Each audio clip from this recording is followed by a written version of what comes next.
close enough.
Hey, how's it going?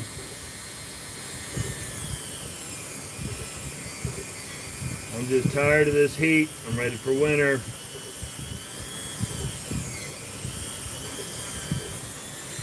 We got that stupid Florida weather going right now. High heat, high humidity, and just yuck.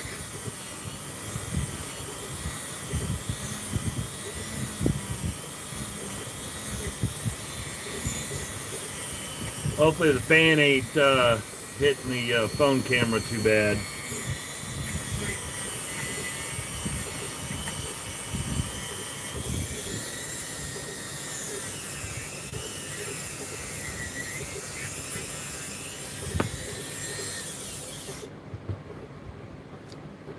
Cause my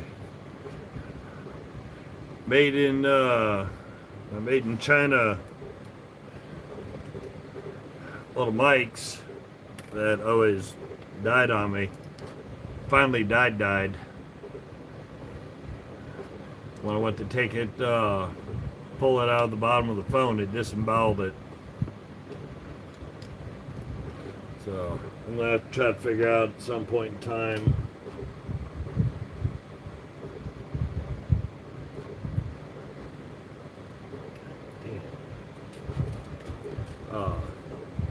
I'm gonna have to try to get me another mic set.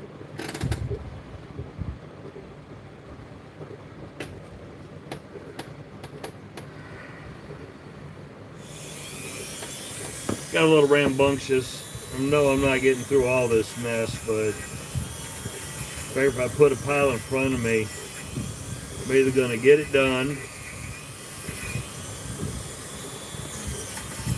or it's going to give me some options to work on. The good thing is the ball detentness is working good.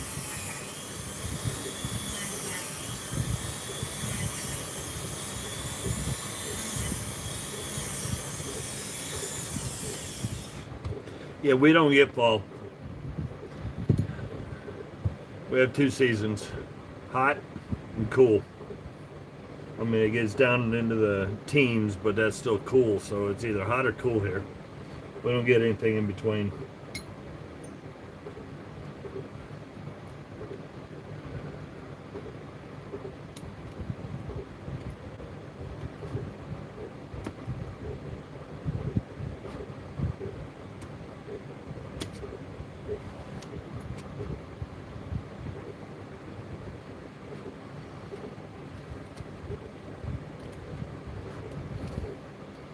I wasn't sure I was going to be doing any of this because the temperature was still stupid hot today.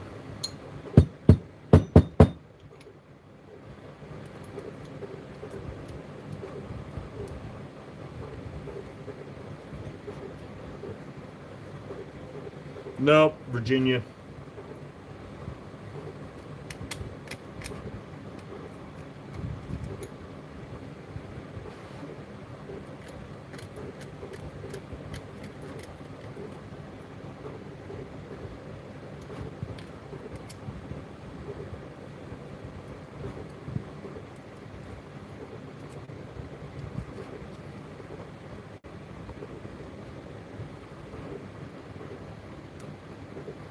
Hey, good evening. No, I'd rather be up that way. I'm in some need for some Superman ice cream.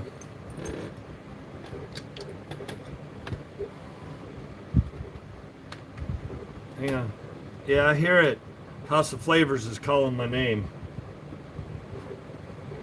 Yep, I can hear it.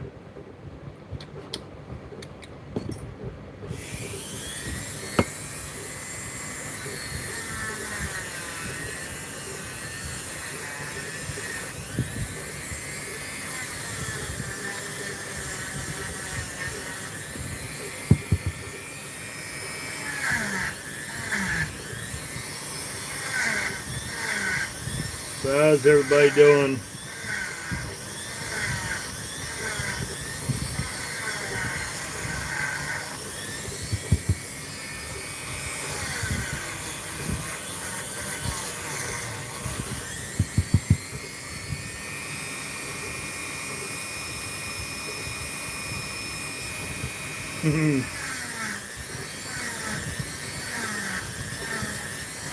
To some degree, I've had one that's just besides the shop, because I've had, before I got the this house with a shop, well, I've had a couple houses with shops, but any if we had a spare room, that's where like autographs and collectible stuff went.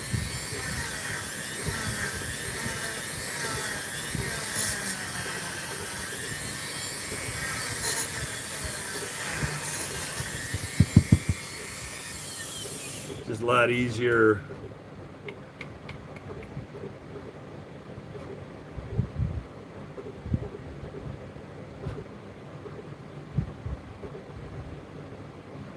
A lot easier working on stuff when you don't have to move a car out of the way, move a bunch of lawn care stuff out of the way, and then to do something.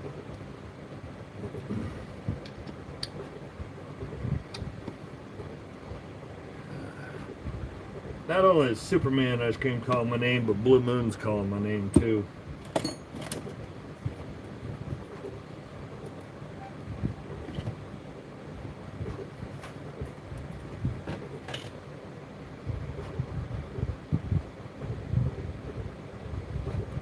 Critters keep flying in here.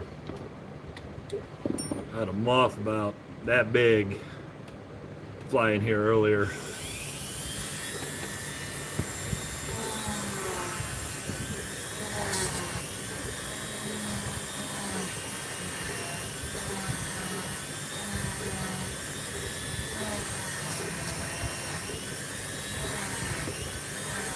I ain't watched TV in probably 15 years as far as regular TV.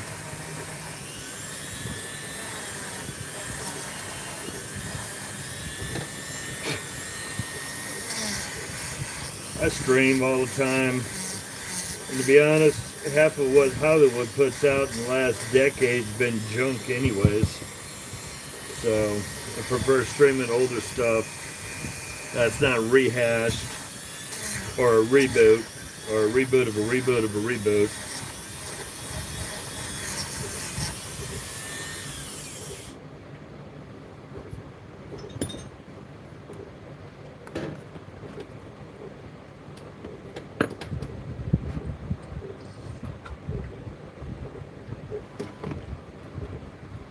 So I said earlier, I didn't know if anybody was on or not. I hope the audio is decent and the fan ain't killing it, because I'm back to phone audio.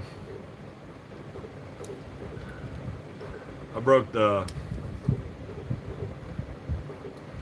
controller for my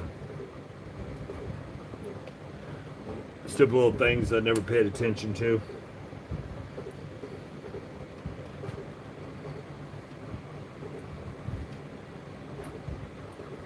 Trying to figure out what I did with my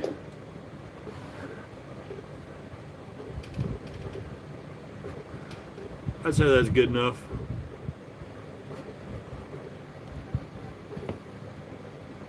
At least for the inside, all the crud in there. Set that aside when I go that way.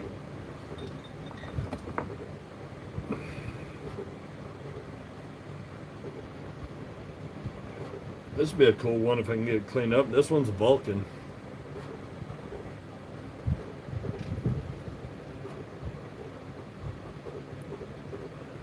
Only seen a handful of Vulcan tools.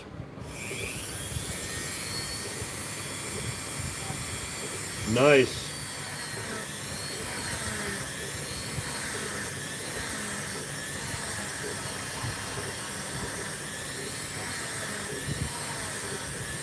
And I think that's half the fun. Because I did a short earlier this week with J.H. Williams wrench. You really couldn't tell. Knew it was just an old chunky wrench. But when I got underneath it and realized it was a Williams, that made it even better.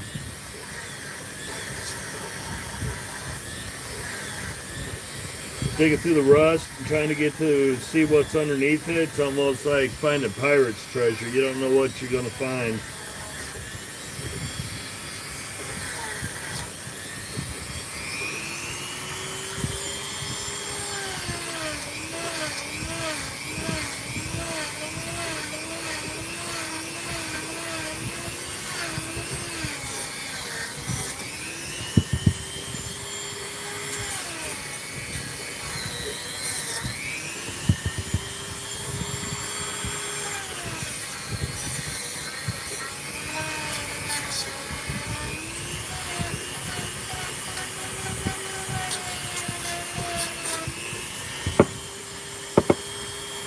Yeah, I ain't gonna be finding no goodies this weekend. This weekend is gonna be grocery weekend.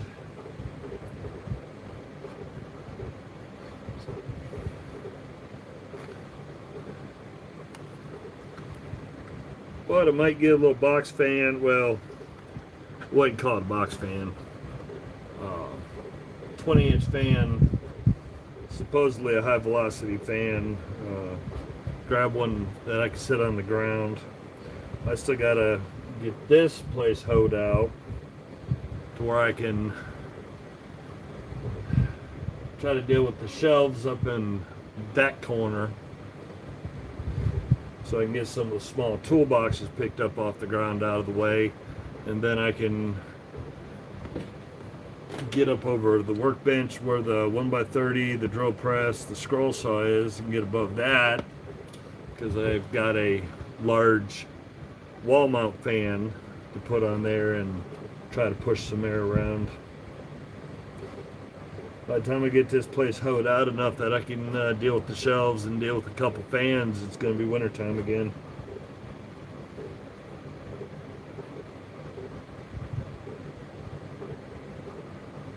Alright, inside of that one's good.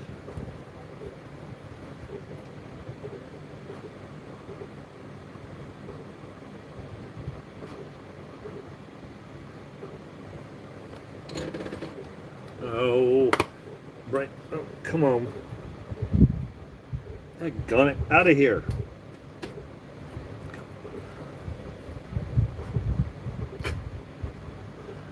So he went behind my monitor. Got a moth about that big floating around.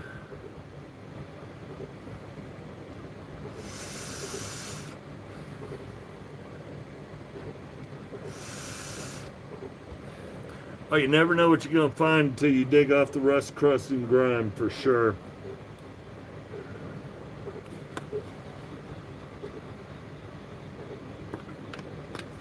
I mean, some of the stuff I brought home from Jacktown that I dug out, when I started knocking some of the crud off it, and then I actually started seeing stuff, I was amazed at what I found. But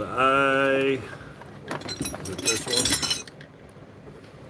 Yeah, this is probably, this one I just did earlier this week. That's that. Let's see, what's the orientation? That's the Handy Hex. This one, I just saw it said USA on it, so I got excited and was like, oh, I'll take that, I'll take that. Next thing I know is I finally cleaned it up. Then I decided to dig into it, find out it was made by Duro. They don't know the beginning, but they know it was early 30s and stopped being made in 36. So, not bad for something that's 90 years old. We got about a dozen outside. That's probably why the critters fly in here, is to get away from them.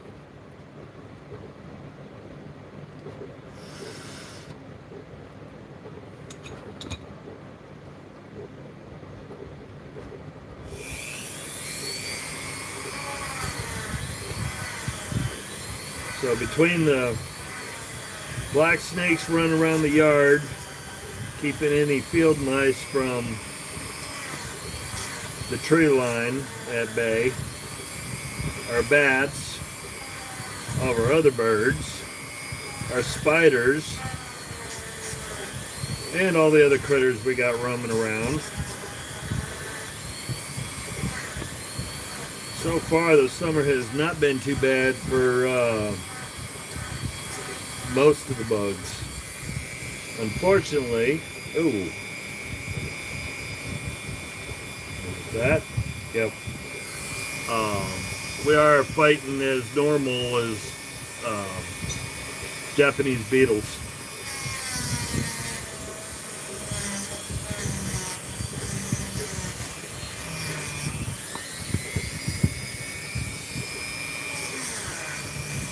Which is not making someone inside happy, because they're going after stuff in her garden and her roses.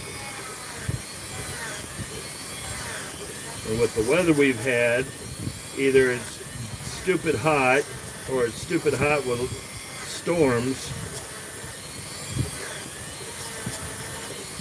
We're not having a lot of luck with time to be able to put anything on them that wouldn't get washed off or cause it to burn them up.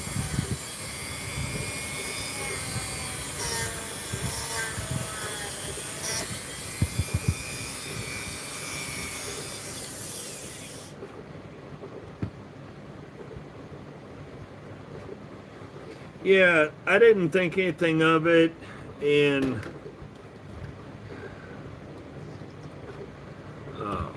somebody had made a comment, and then I responded on one of the platforms, I don't know which one, and then I was like, you know what, I gotta dig up this information on this one. And that's when I found out that Duro made it. I don't have too much stuff from that Duro put out. I got a few, probably less than 20, but having the oddball stuff like that, that's even better.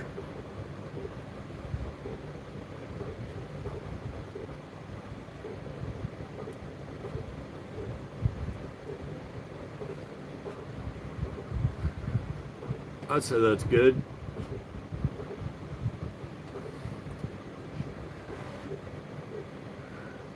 This one just needs a little on the end and a little lube and just wipe down there. This is a Proto Challenger.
That's junk.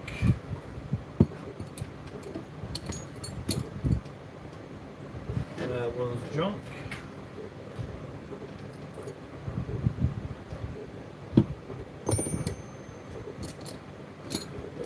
That one.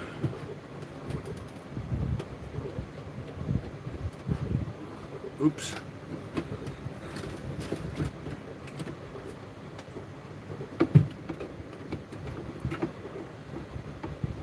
I'm trying to remember which side was which. Yeah, I knew I grabbed the wrong side. I'd have been taking material off if I'd have used the other one.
Yeah, I know I forgot something. I forgot my snack for tonight. So, I have options tonight, but I forgot them. Mrs. Bigfoot made her own chocolate chip cookie ice cream sandwiches. He's good. Bigger than the ones you get out of the store too, and they taste so much better. And I've got donuts from one of my favorite donut places. Even though I shouldn't be eating those donuts, I say that's close enough.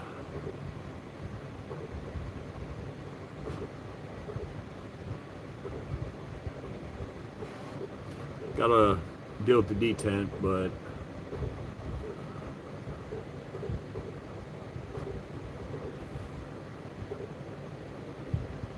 we got a Proto Challenger ready to go. Nice little 1/2 inch. I know somebody had asked me what I've done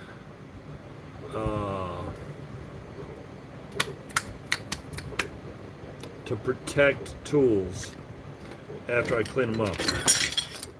You know, like I did these earlier this week where I did the hybrid.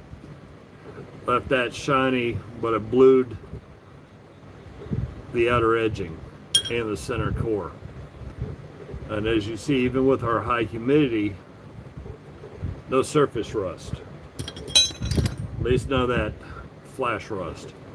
And this was just hit on the wire wheel, cleaned up, tidied up, and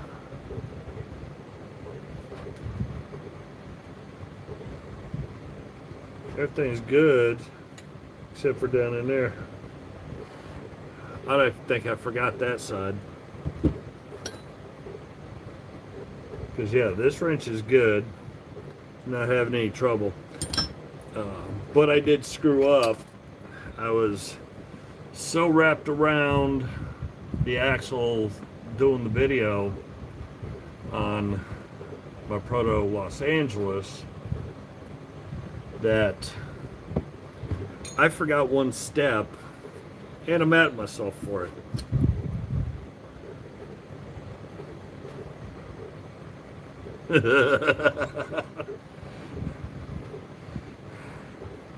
That I don't know. I think it might be close to even as far as that, but as you can see, got a light amount of flash rust on the bluing and the oil job, because I forgot one step.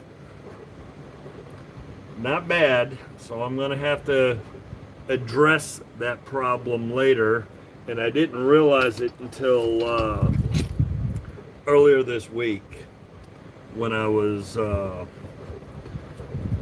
doing one of the wrenches for the shorts.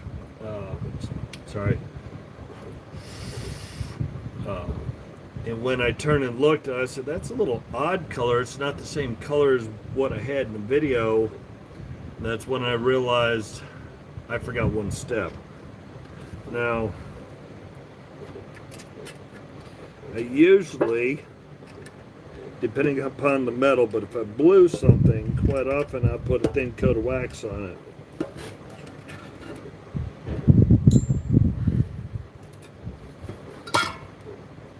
There's my jar of wax. Just to let you know, thumb to pinky tip is 10 inches.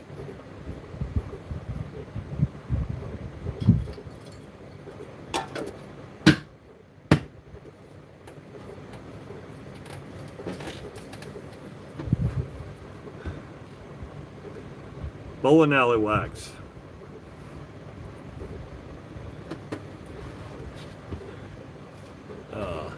Ultra soft, goes on smooth, and it does really well. Apparently I forgot to do it on that side, but that side's good, but that side I'm going to have to brush up. But yeah, I'm going to have to, I mean, it looks okay, but I'm not happy with this and how it's looking.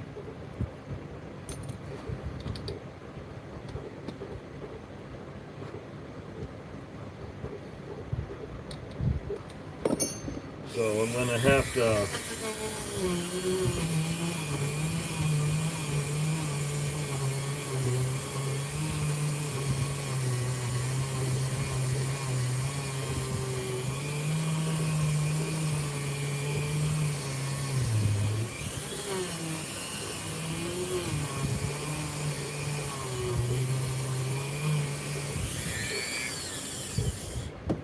to clean it up lightly. Not now, but I'll show you what it does.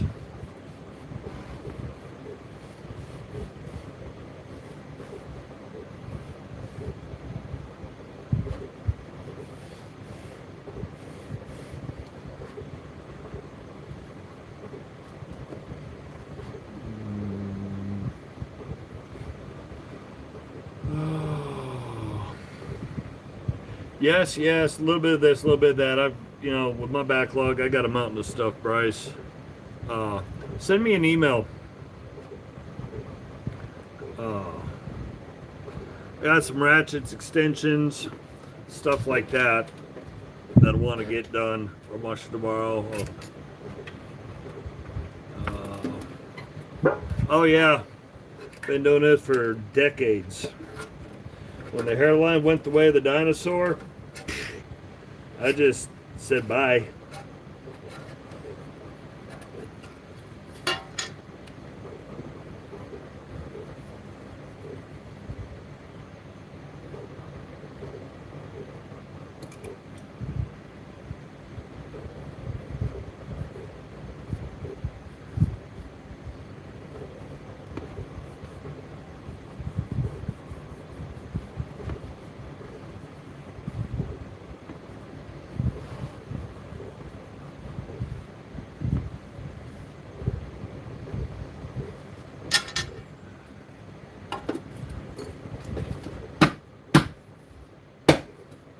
So yeah, this is where I realized I had goofed and buggered it. We'll let that sit for a bit. It may or may not be visible later.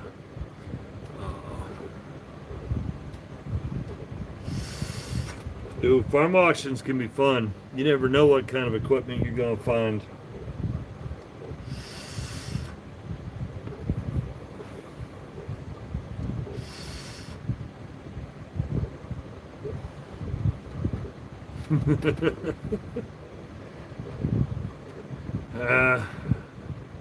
I am still many years away from being able to play with my projects full time. Man, that's because it's bowling alley wax. It has a very low melt point. Uh, Even I'd gotten it when it was still pretty cold out, and I could still, you just barely touch it and it sinks in, spreads easy. It just takes time to do its thing. But I don't know if it's going to be visible, but you can see the difference from here, because I did from here all the way to the end, basically angelus to the tail end. You can see the difference in the metal. That's closer to what I had when I was done with the project. You can see how it started to dry and get to flash rust down here. So I'm going to have to work the entire thing to get that color back.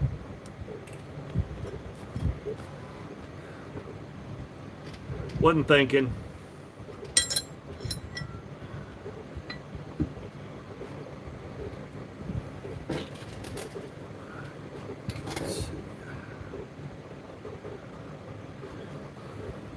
Yeah, this stuff is soft as soft can get.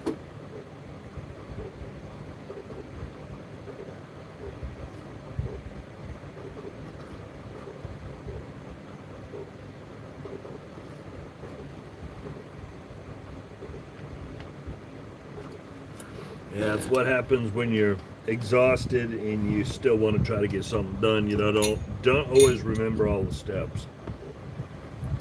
Kind of like that ratchet I did where I don't have, these are all twist tops, but the selector handle where I had sent the anvil back towards the selector. It's just, things happen.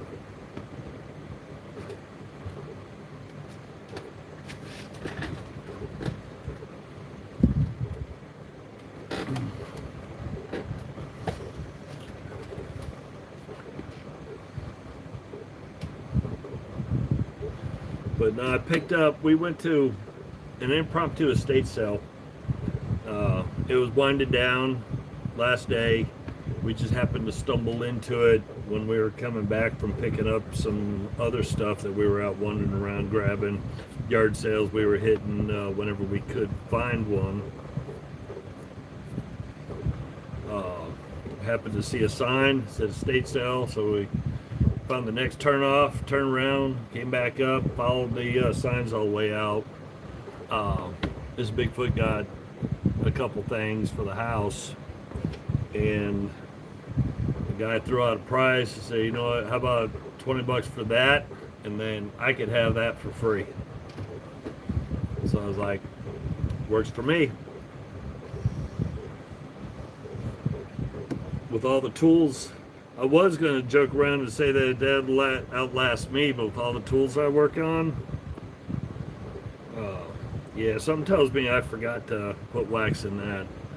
With all the tools I work on, I'll probably end up going through that probably 5 years.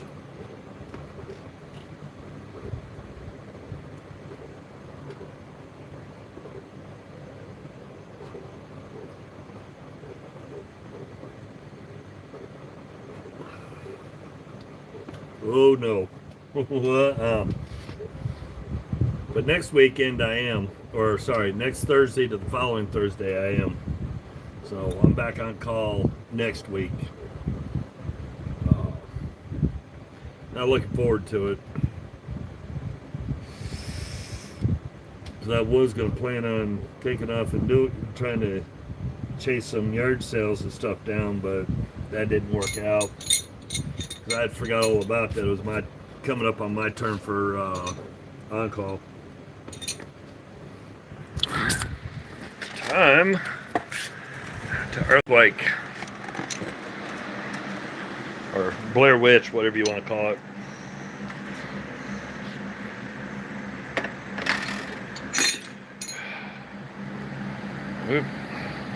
So, well, I don't know how well. Top drawer's coming along. This is quarter drive metric here. SAE quarter drive. Quarter, 3/8, half inch, and E-Torx. Standard, some deep well. SAE metric and 3/8 and half inch and spline drive. Impact spline. Impact Torx. Chrome Torx, security Torx.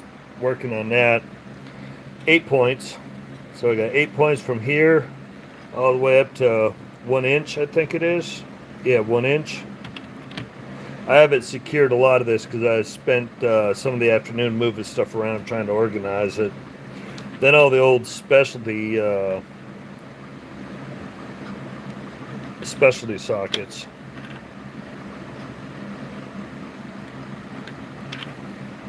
And a couple drag links. A couple weather heads. A couple specialties. Pan bolts. More specialties.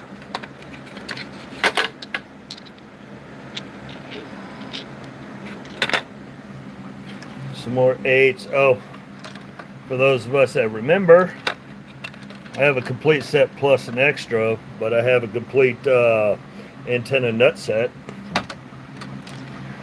I only have one vehicle left that still has an antenna nut. Other than that, I don't have antenna equipment that old.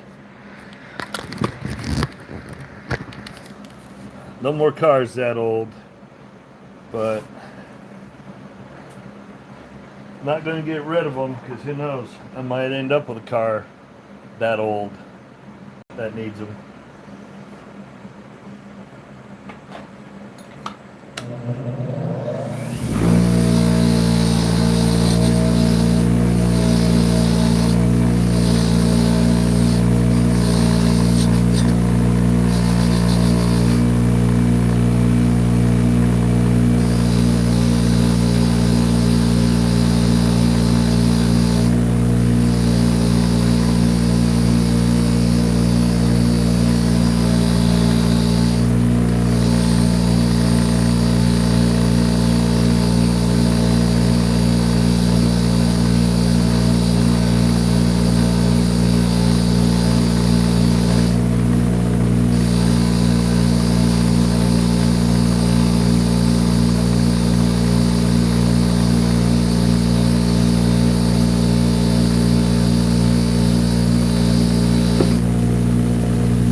Fun part is trying to remember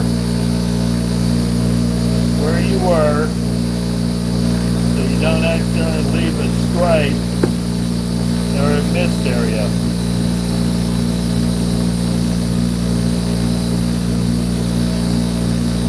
Now I'm trying to figure out why my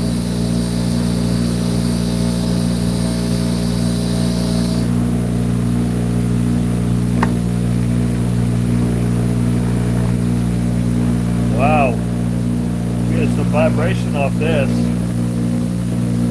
It's actually causing the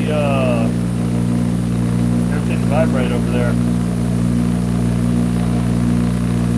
I'm gonna check these bulbs, make sure they haven't loosened up any.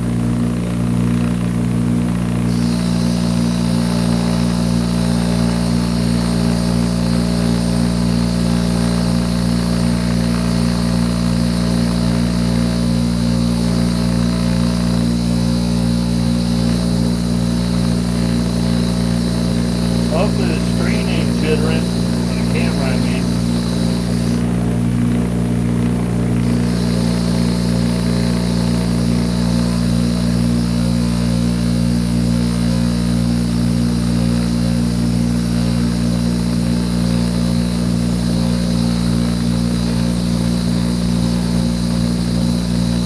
Yeah, it's causing everything to dance and walk around over there. Never done that before. Either that, or these are out of balance with each other.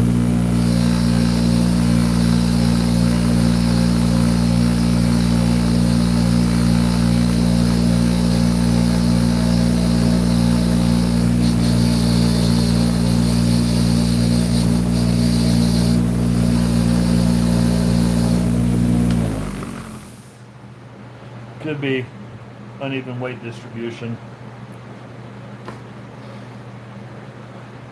But not bad. Starting to look better. Got a little texture issues to deal with.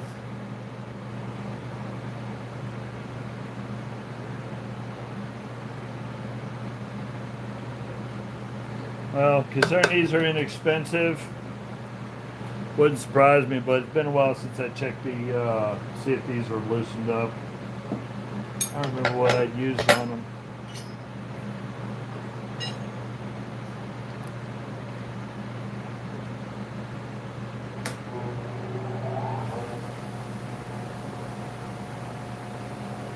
No vibration there. So I can feel the vibration here. Yep, got a little wobble in it. Got a little wobble in this. So I had to snug the bolts down a little more. Probably just compressed the wood top when it sandwiched through my 2-inch thick top. It probably compressed a little bit, softened up some. So let's move over that way. Let me knock out this real quick.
We'll go the other way. Oh, I'm dumb. Don't mind me. I got 2 others I was working on, but definitely much better.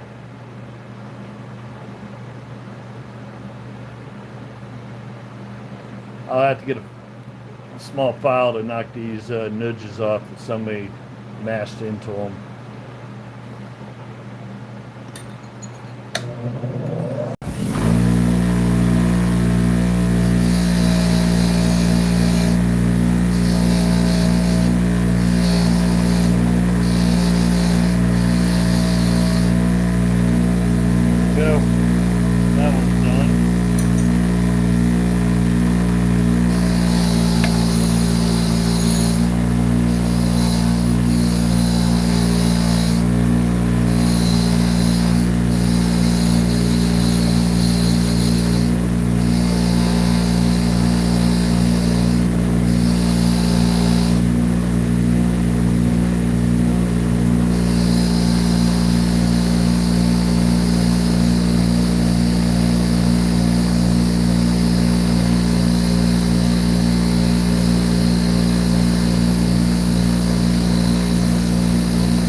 Not going to do much with this one because it doesn't need a whole lot.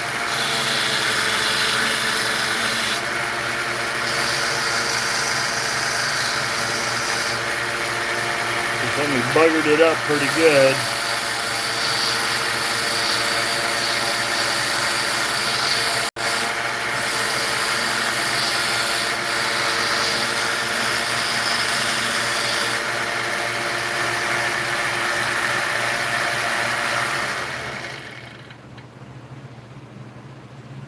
I'd say it's good enough. Not everything needs to be totally blitzed out. Most of the stuff is pretty good.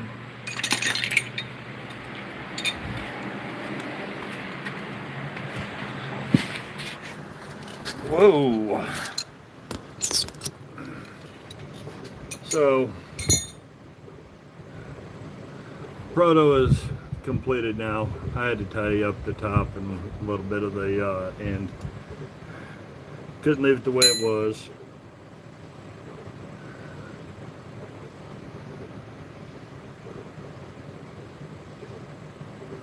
This one's almost like somebody used it and hammered on it, because it's got some divots in it, like it was used to punch something out, which probably explains why it's got a little bit of buggering in the corners.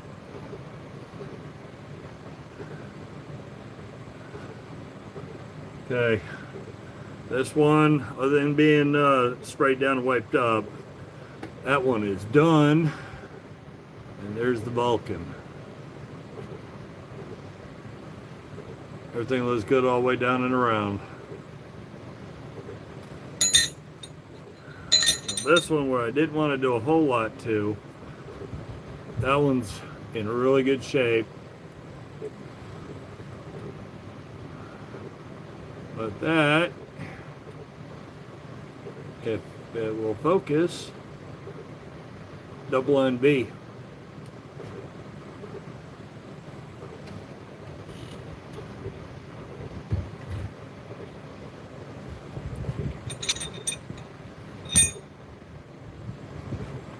I gotta get a little oil in the stuff.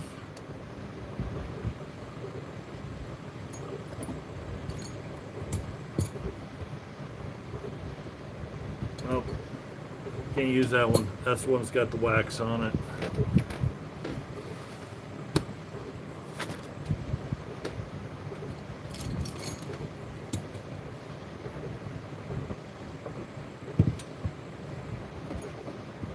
Can't use that because I need them. So we'll use the ratchet I just cleaned up, that Pro American. And we'll tuck that under the edge. So I ended up with 2 of the Pro Americans, and other than this one being dry and cruddy like the other one, it's real nice. I'm actually happy with them. They got the nice thicker, I mean, this is only, that's got a nice thick handle to it, unlike the newer ones that are ultra thin. I mean, for a 3/8, very nice. And I lost track where I was.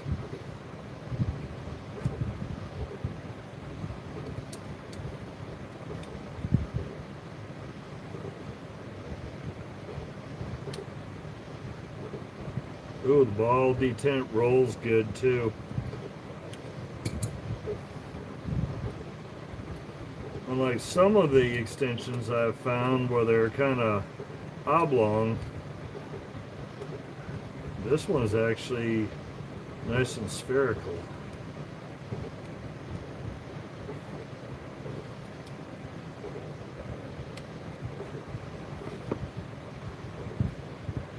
Just a little bit of gunk in there.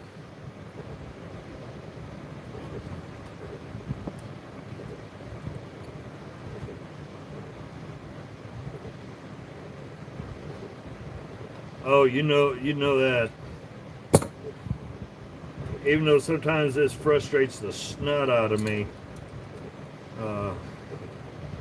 it is still very, whoa.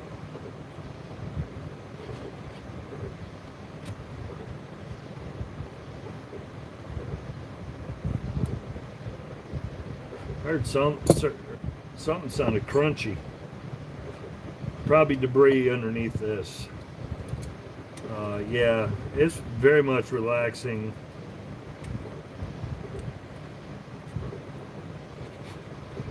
Even if I've done a lot, got a lot completed at work, even because quite often I just try to knock out 2 tools a night, so I had to use them for shorts. As long as I get 2 tools done, I know I've actually accomplished something. So this one's a B115 Vulcan, but it does not say where it was made. I do have Vulcan tools, a handful of Vulcans that are USA made, but I'm not sure where that one is. I don't know if they sold out and went overseas or not.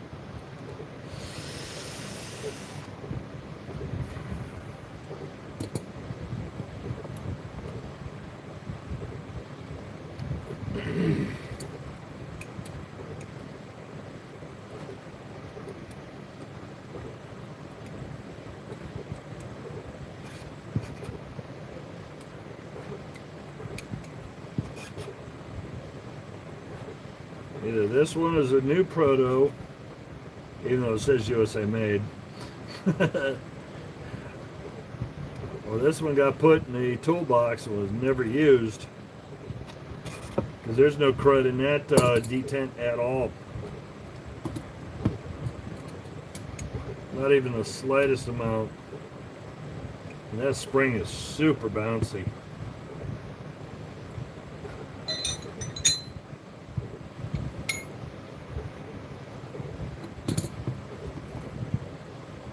Yeah, unfortunately I had a breaker bar I was working on where I didn't realize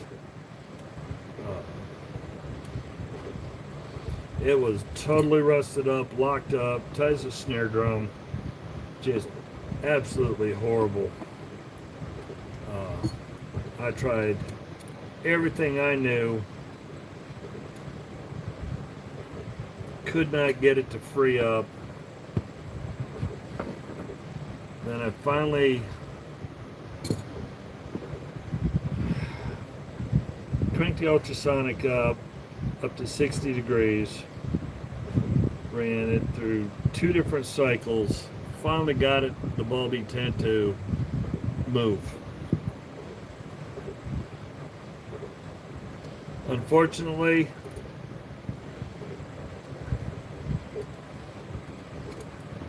the spring underneath it, that little spring that pops it back up, completely rusted out. The ball detent just drops in. Get a magnet, it'll pull it up, it'll hold itself up, but anytime you put a socket on, it would whoop, drop it in. So at some point in time, I may have to try to get it to come out,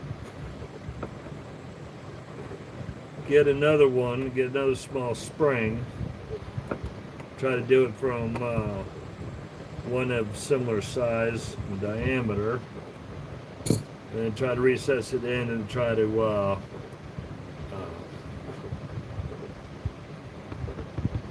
peen the edging around where it closes up just a hair. Won't be doing that anytime soon because it'll take time to pull it apart, get the information, find, then do a search to try to find the parts. So there we go. 3 more extensions.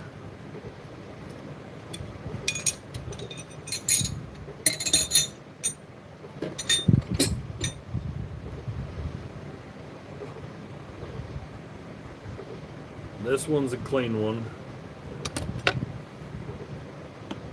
So since I'm in that spirited mood,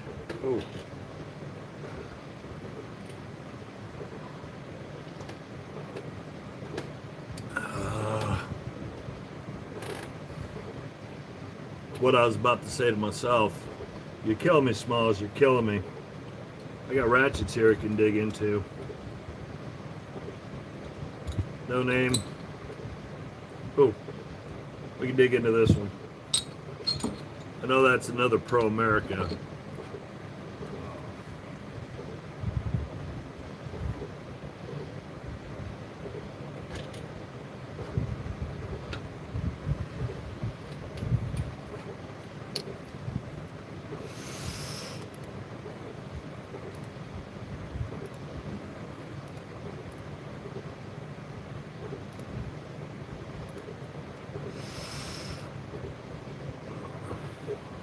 Amazon, G96, Oxbow Blue, at least that's where I got them last. I need more of this. I'm pretty well out. I'll probably order more bluing when I order a new mic. But I just get it on the Zon. Actually, you know what? It's been a while. Because it's not like I blew all day long, so that stuff actually lasts me a good while. So let's go G96. And that is the cream that I do not like. But I may end up, I'm not a fan of it, but it works.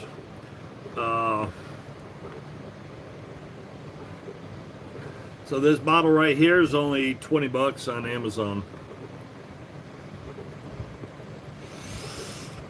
Oxbow Blue. That one is basically 20 bucks also. One's like 19 and change, the other's 18 and change.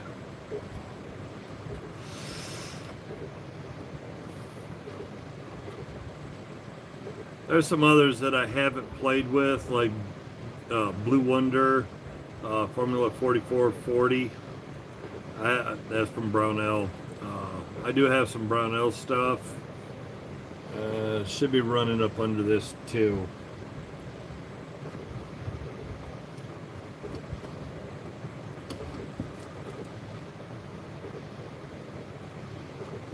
I had it up here because I'd used it. Or maybe I moved it back. But I have some Brownell's Super Blue running around here too. Or no, that's Birchwood Casey. Super Blue's Birchwood Casey. Brownell's was the Oxbow Blue. Coffee ain't kicked in yet.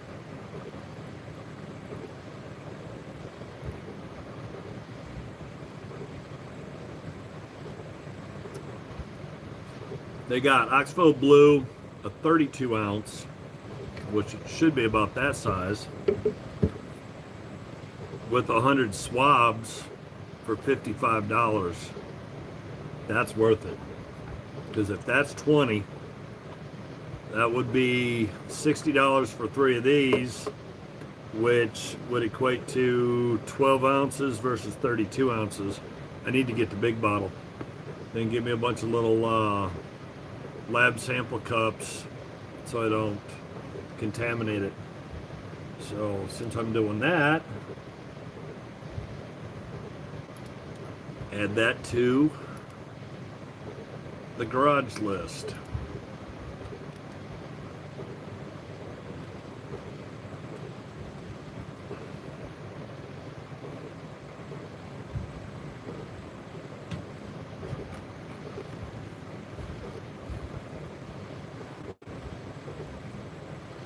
But for G96, they have an Insta Blue stick, then they have the cream,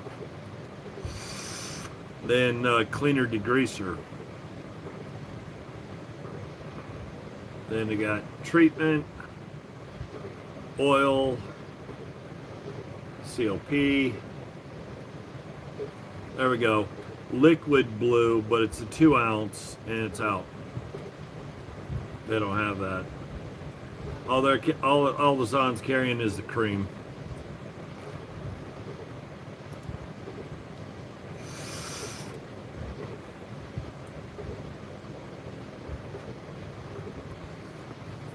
Yeah.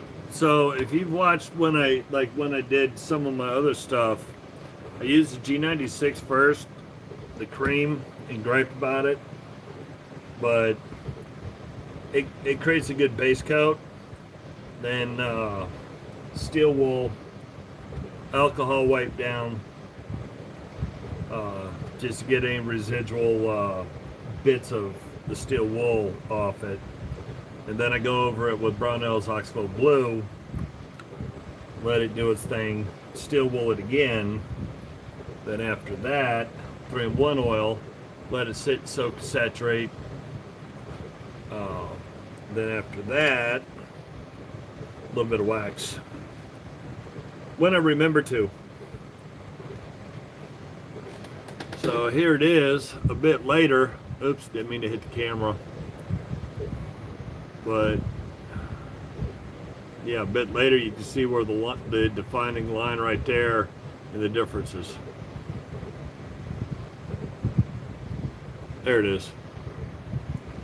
You see how it's dark, dark, dark. Then when it gets right there, down, you can see where that flash rust just got those in those little tiny dimples is just formed.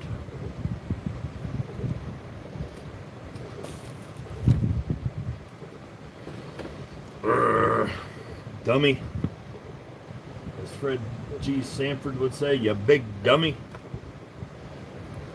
I knew better, and I should have paid attention to what I was doing.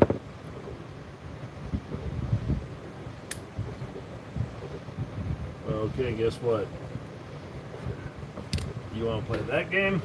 We're going to go get a big boy wrench. Or not wrench. Pliers. Ooh.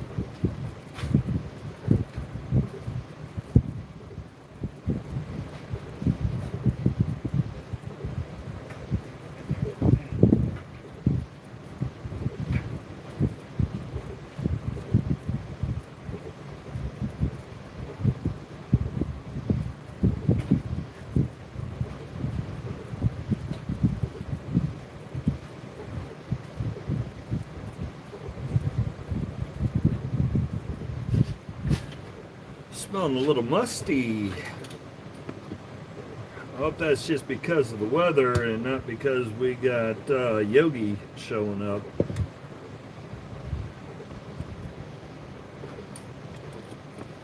We already had Yogi showed up and decided to get into her, pull her trash can out of the corral that was tied off with bull tape.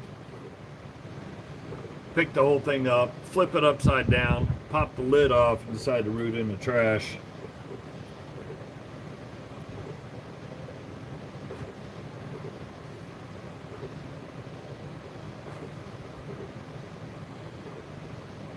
Haven't seen him.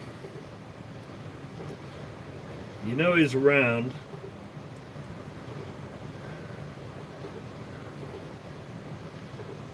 Usually, if I come out, go outside at night or sometimes first thing in the morning, you can smell him. You can smell he's been hanging around.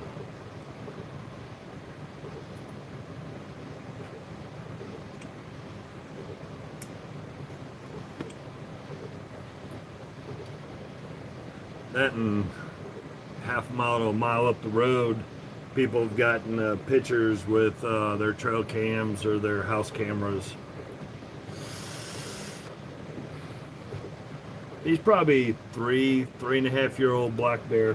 I'm just guessing from his size.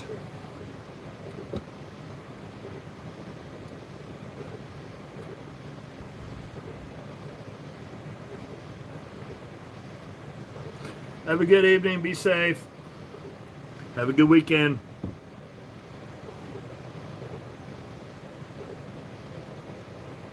Oh. Ho, ho, ho, ho. She's clean. Oh, this is going to be a very light cleanup.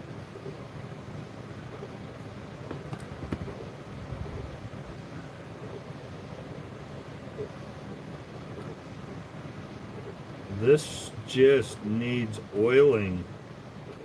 There's no dirt or debris down in there at all on the internals.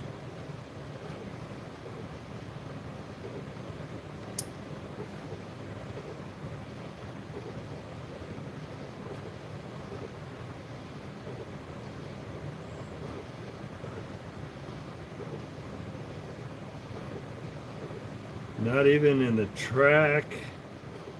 Nothing.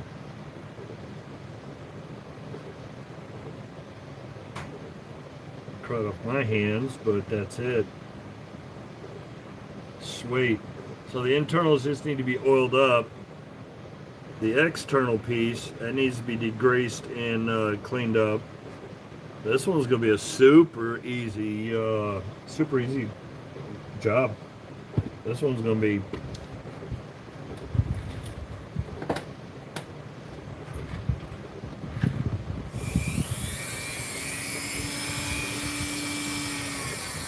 unlike a lot of the ratchets I get where it's a mess.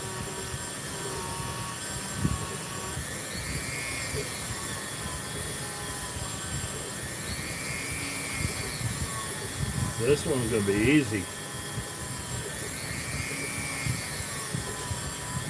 Even though the guy had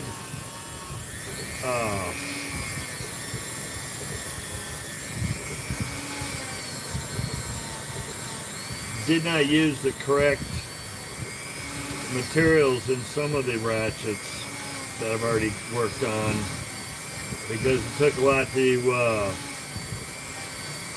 they dried easy and they got hyper tacky, or they dried and got crusty. But he did not abuse his ratchets at all.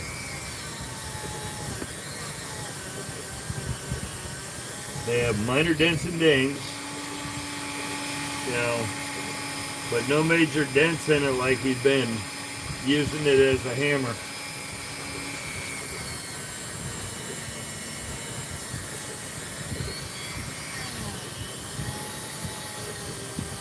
That's always a good, come on.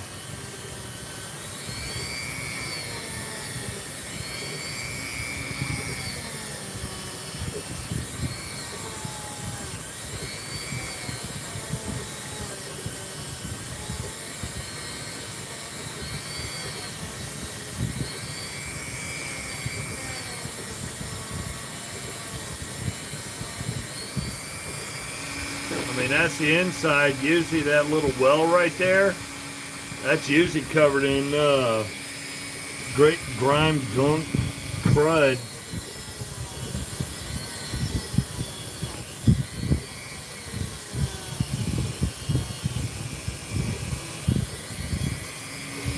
And there's none in there.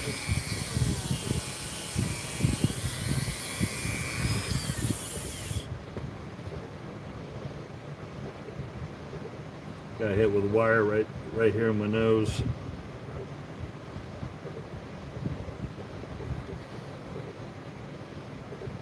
I'm gonna degrime that first.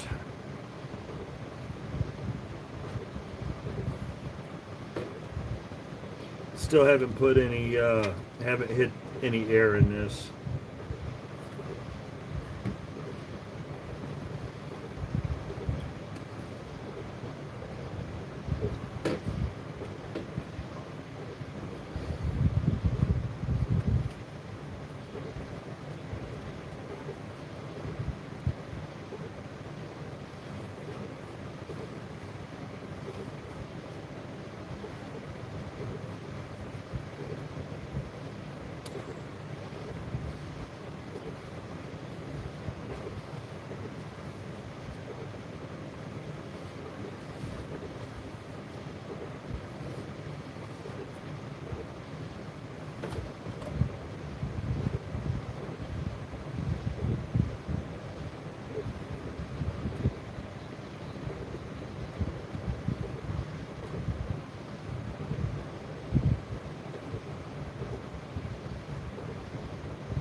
No debris coming out with the pick.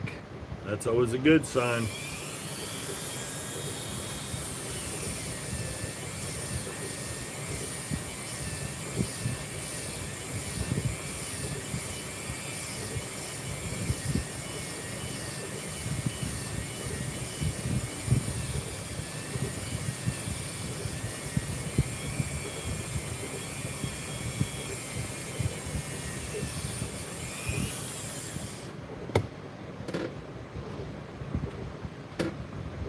I would say pretty nice.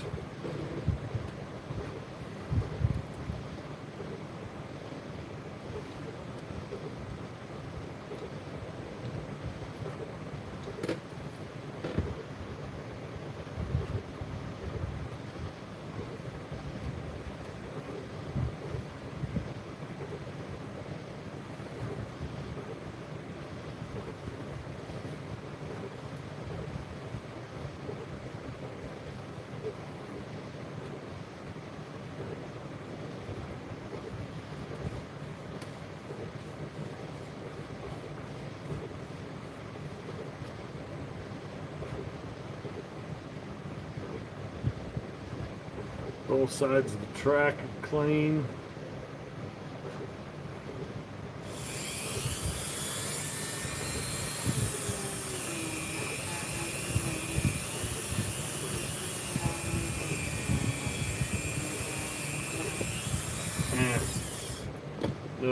We're going to go that way in a minute.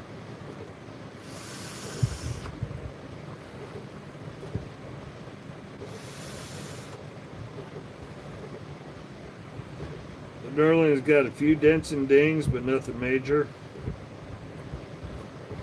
The Darling's in decent shape, especially for its age.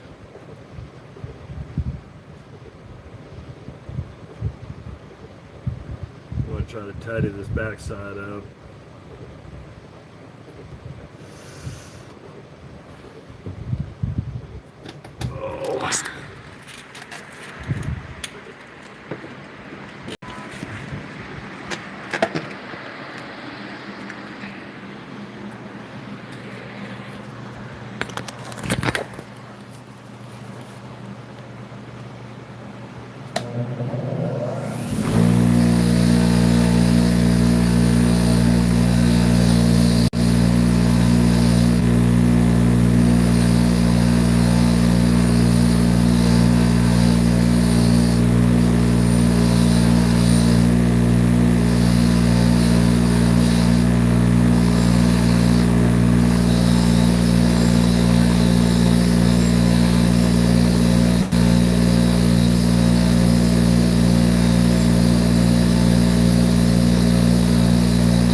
Definitely looking better.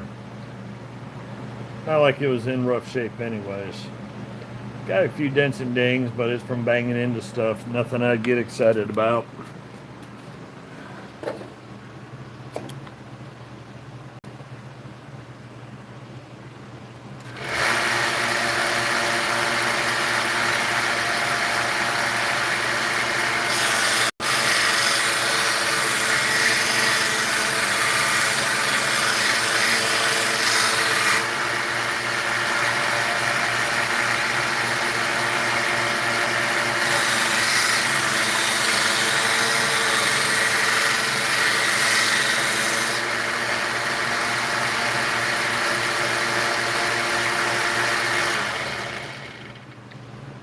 That works for me.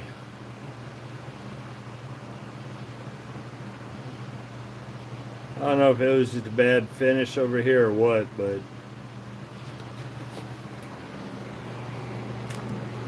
wasn't happy with everything else looking good. I don't mind the dents like here on the edge. That was just it banging into something, but this almost looked like they'd never sorry. It was almost like they'd never tried to finish this at all.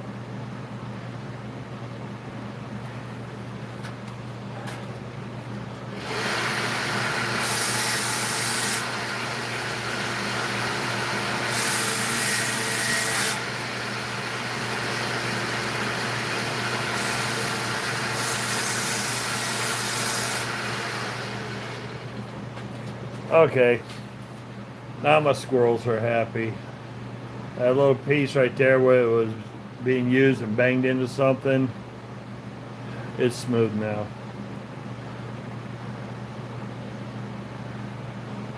Was just gonna leave it, but nah, couldn't leave it.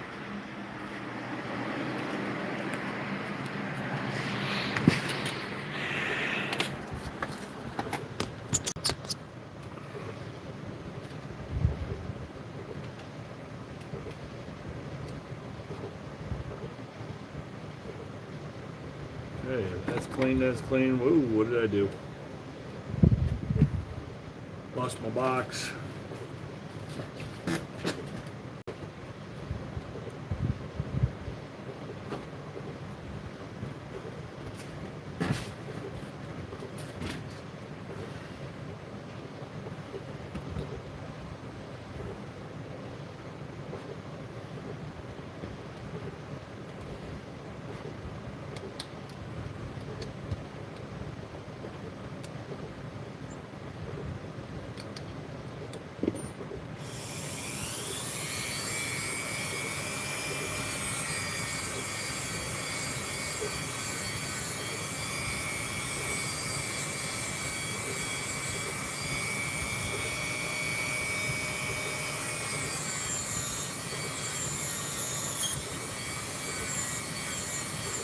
Try to tidy up this a little bit since that's the piece that gets hammered up the most.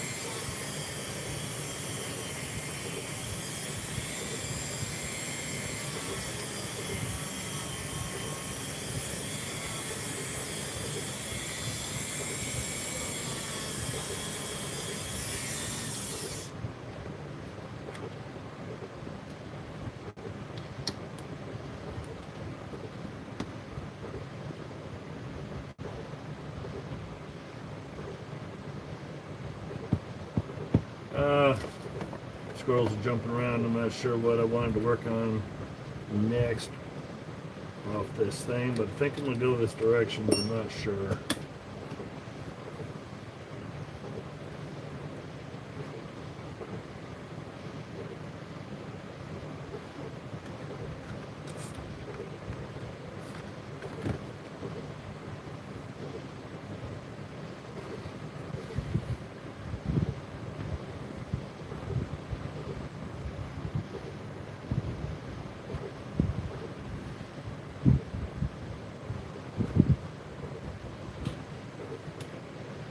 Not bad. I call that good enough.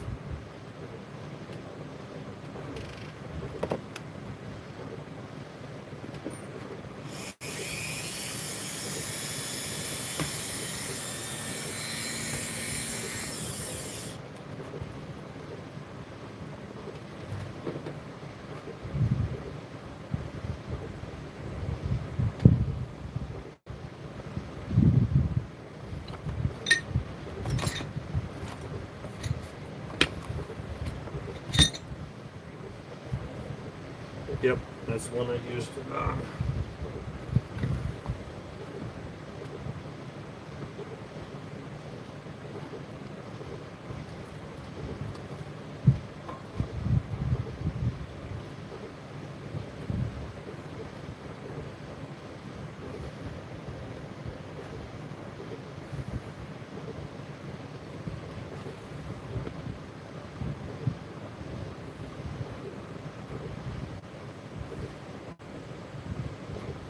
Big chunks off.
Come on.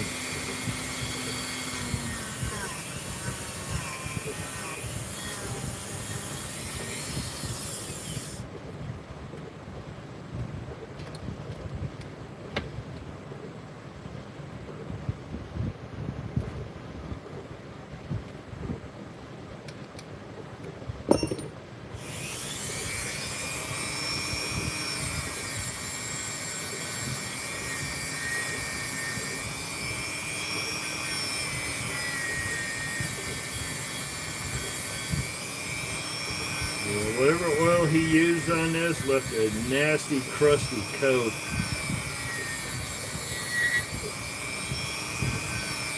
He didn't gum it up too bad, but there was still a coating on there that had friction to it, too much. So whatever it was, when it dried, it almost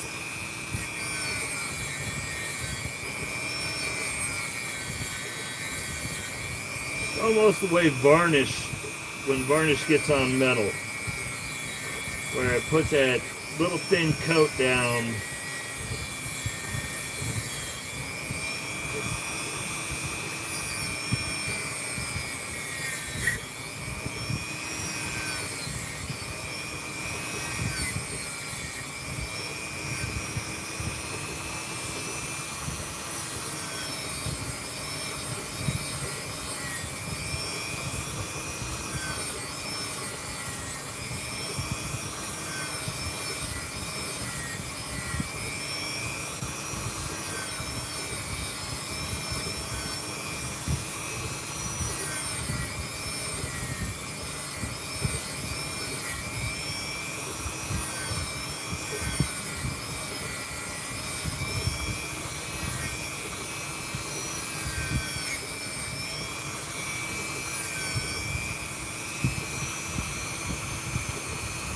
Fun part trying to get the inside.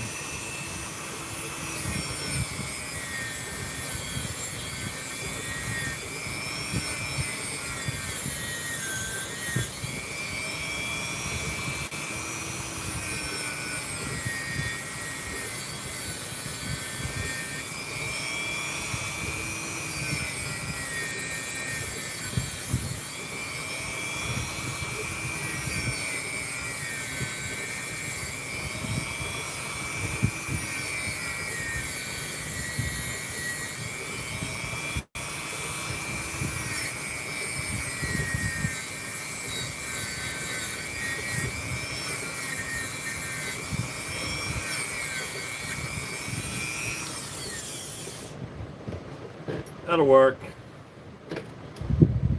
Nice and clean again.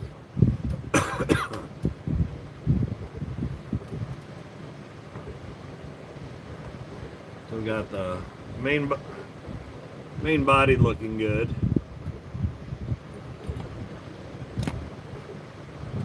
The selector looking good. The clip looking good. Internals were already good. No gunk and grime. Just got to get the crud off this so I can tidy it up a little better. And oil it.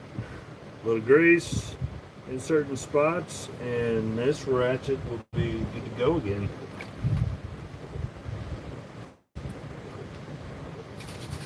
Come on.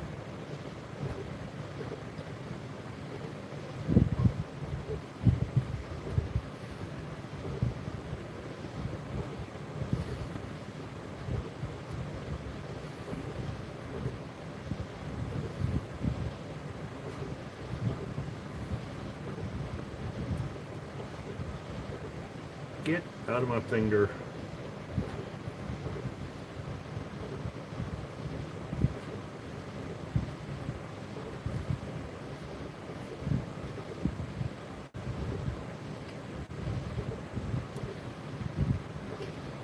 Good enough for me.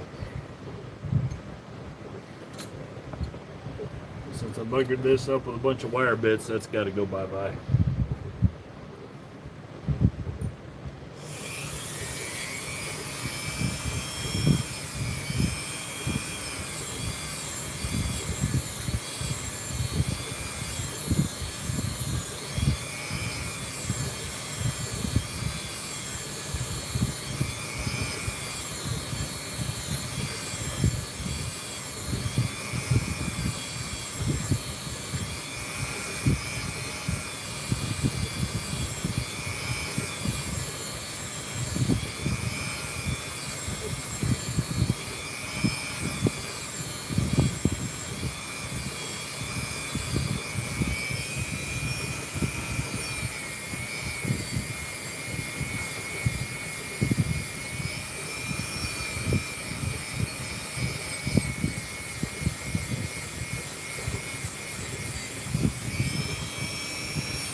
Much better.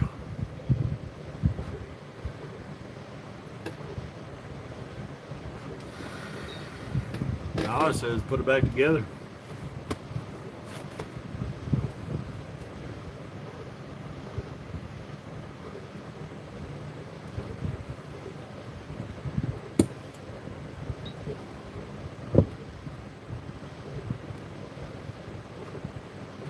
Can't do that yet. Got to do a cleanup first. Already did that. Yep, already did. Well, no, I did part of that. I forgot I went over to the wire wheel. Don't need any little bits of wire debris or anything from the wire wheel getting down in there and chewing up the internals.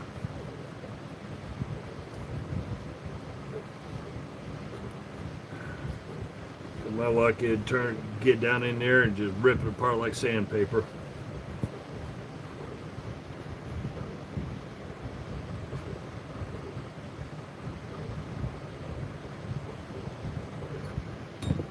That looks good.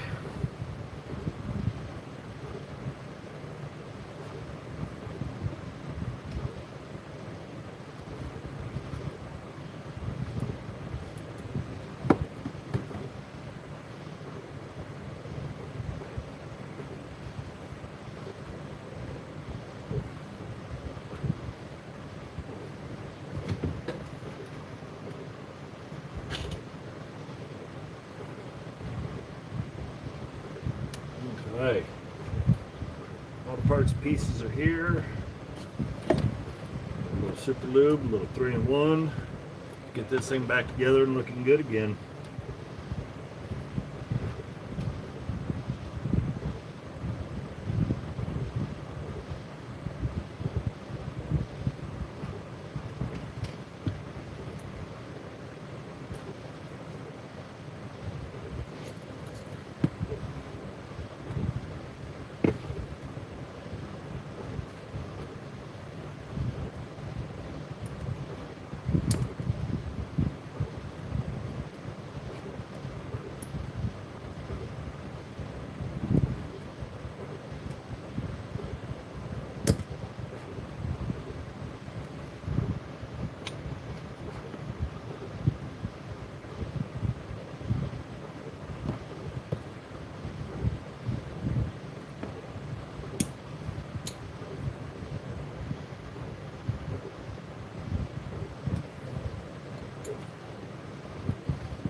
Hey Don, how's it going?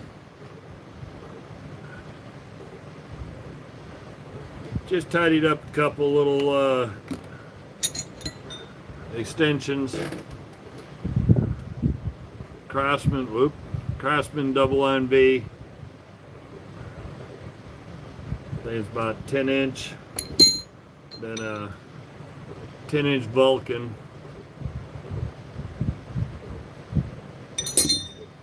Then a 8-inch Proto Challenger. Now I'm working on a Black Hawk ratchet.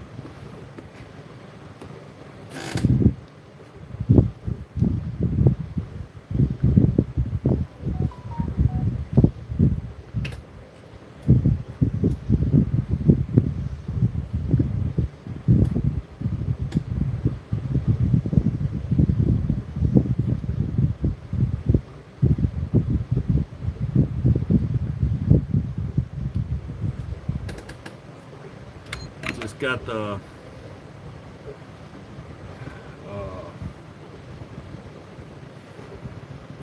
main mechanism, didn't have to do anything with.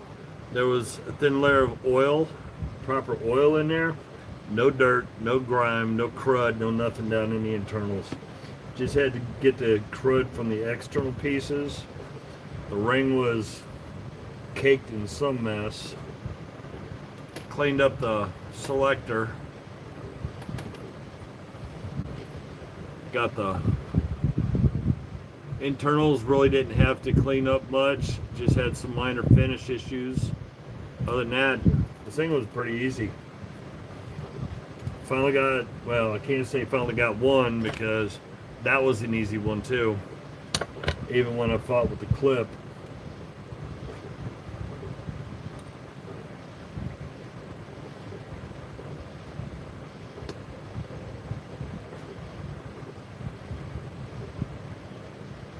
Another fun part, and you just get a little bit in there because I want a little bit of super lube.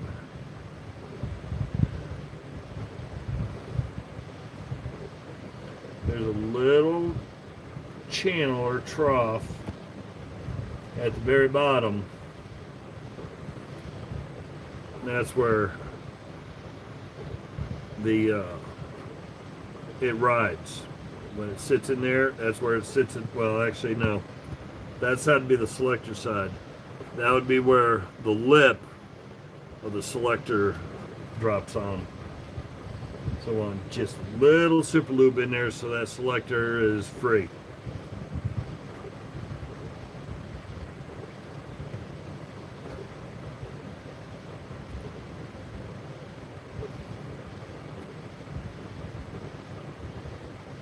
Then get some obviously in the crescent troughs of the main gear assembly, plus up here where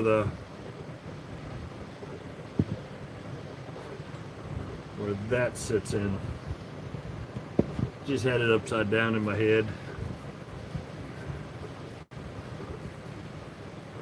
Then I'm going to put just a dab, okay, a micro dab, because just enough for the tip to cross up.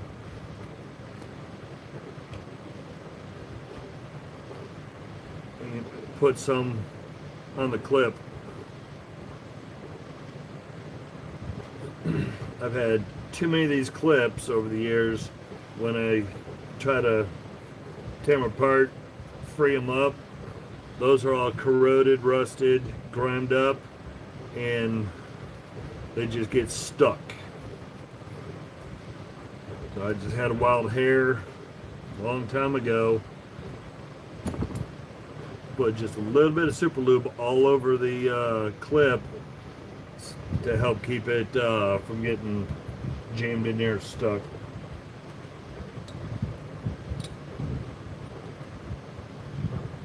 I don't know if it works or it's just up here, but it sounded good to me.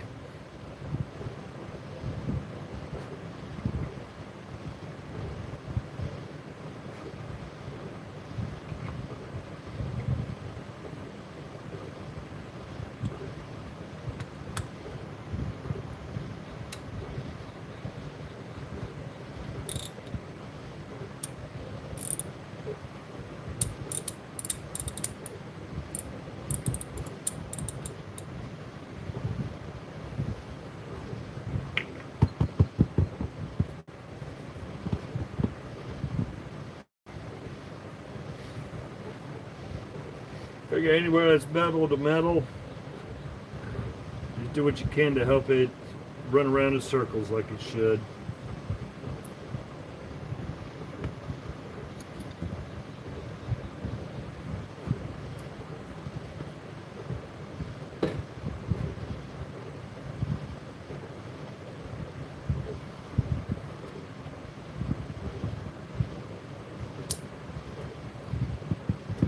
Okay, this is going to be a stubborn one.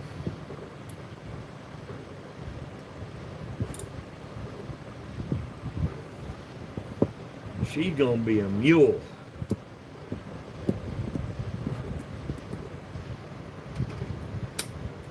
Yeah, that was a finger.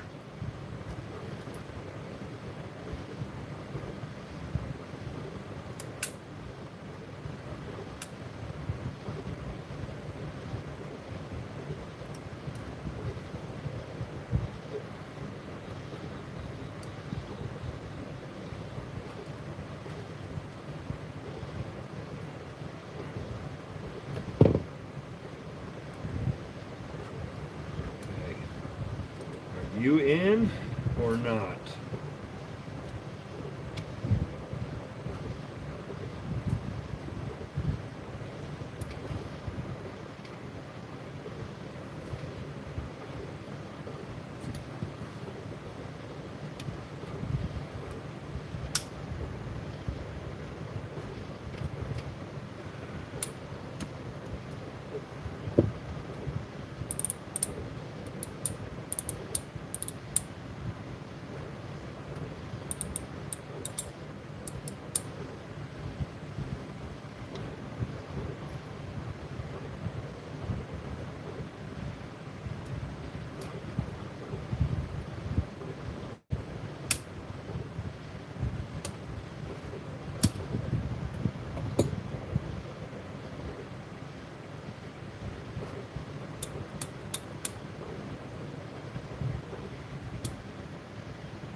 Well, this ain't good.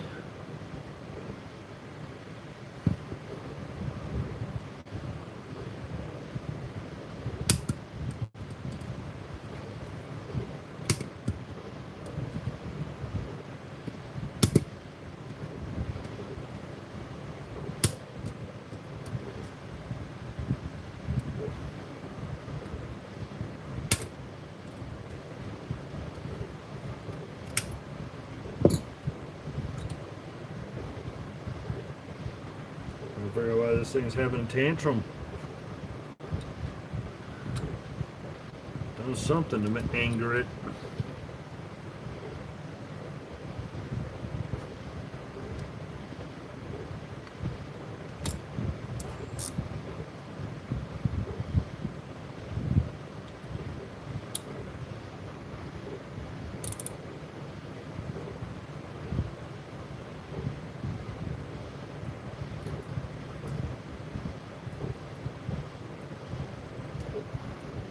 Probably didn't get it lined up right.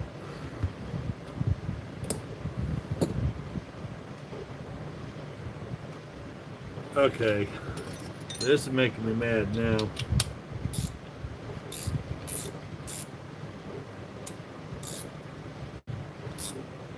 Too much resistance.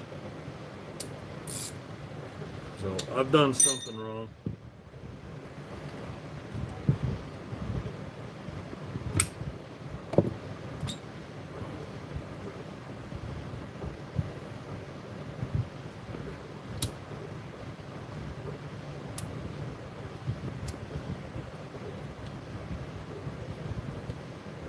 Seriously? I know it's dark and I got bright lights in here.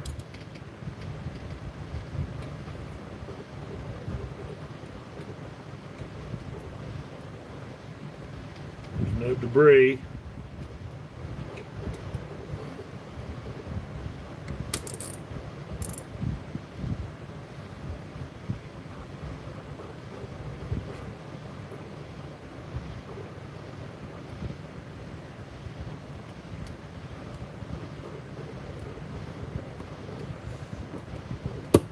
Fun part's gonna be trying to figure out what I did wrong and why it all of a sudden it's got resistance. Yeah.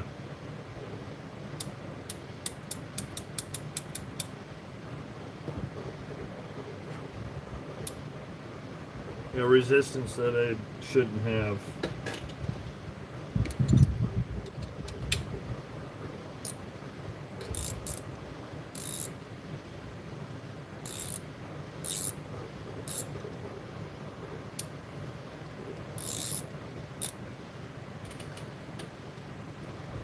Got way too much resistance on it.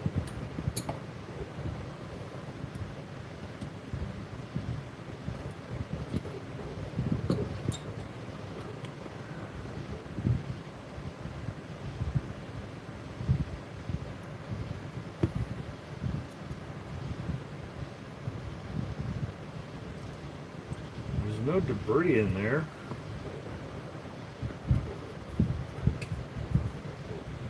I think my battery's starting to wear out.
no.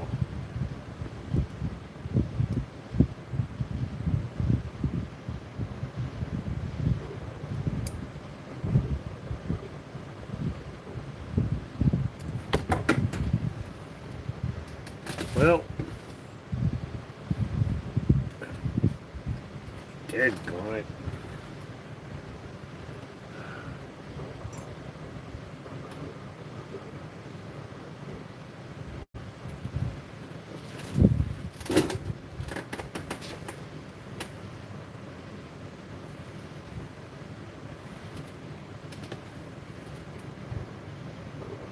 Gotta find me a magnet.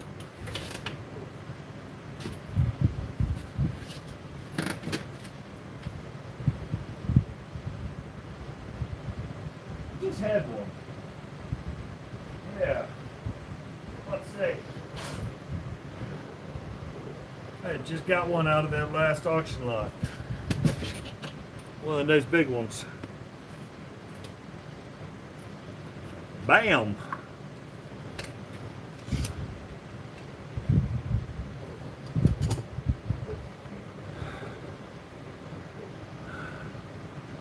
This I may have to work on tomorrow.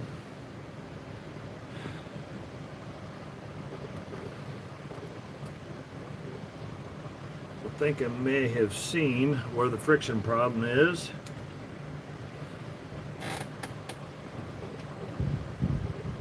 Because I don't see this, I don't see the spring on the ball detent.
Oh.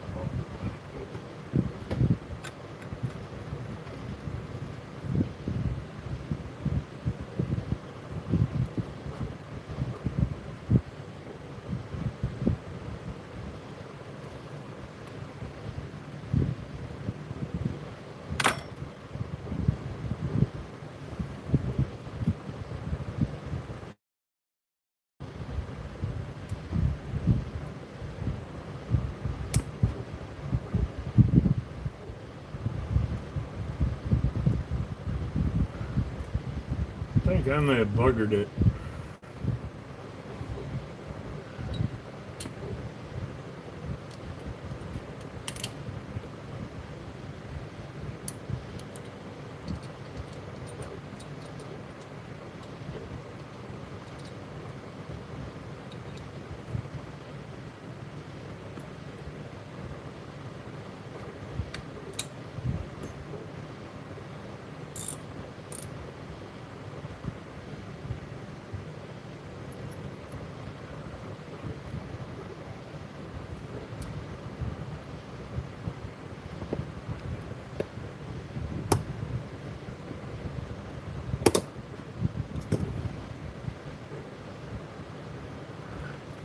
Yeah, I'm gonna have to break the internals down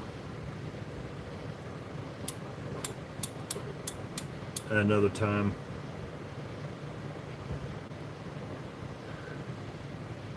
I buggered it up somehow. Never had that happen.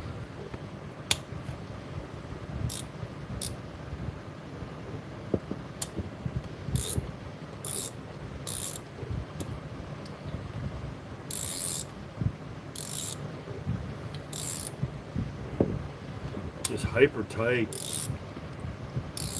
And it shouldn't be that way.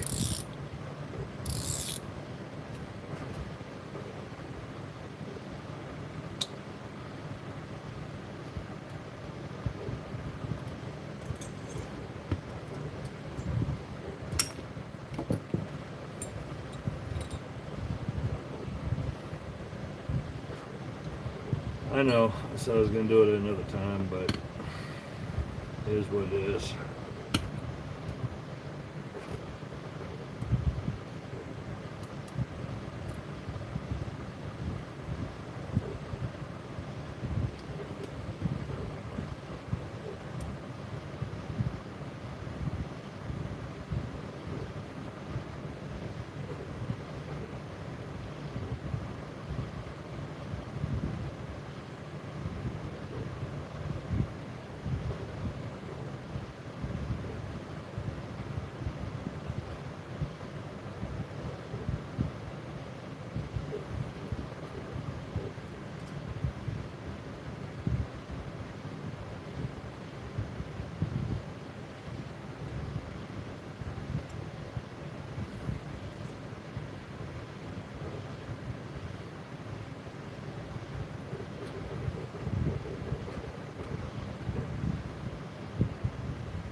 See no debris in there. What I'm gonna do, just because I'm gonna be that way,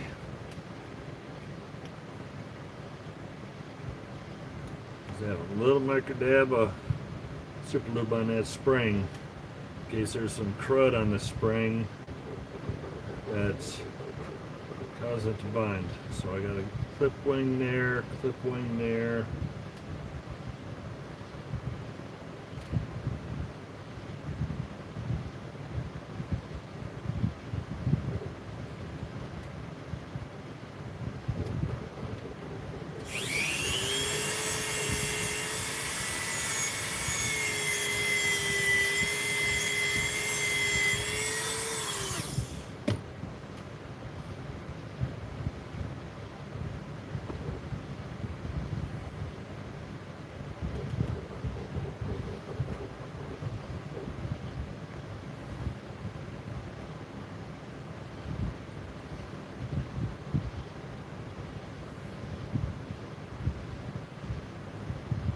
Come on.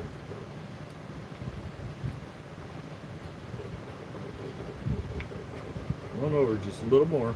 Thank you.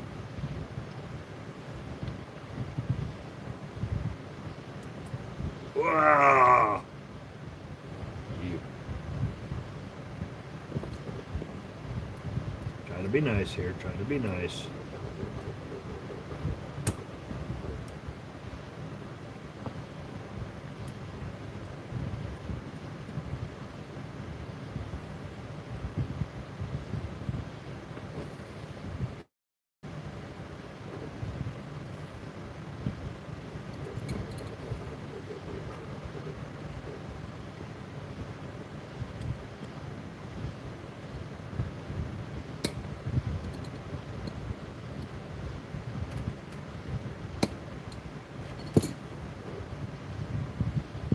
Clips back in place. It's not lined up the way I'd like it, but I'm not going to fight it. Yep, not going to fight it.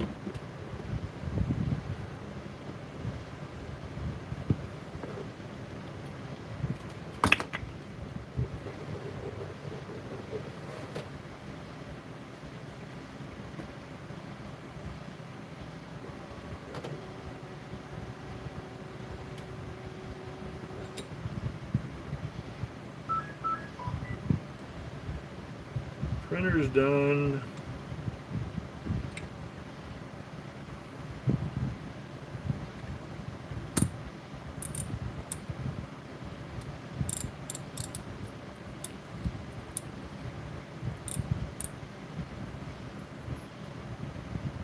I still think I'm going to have a friction issue. Will do.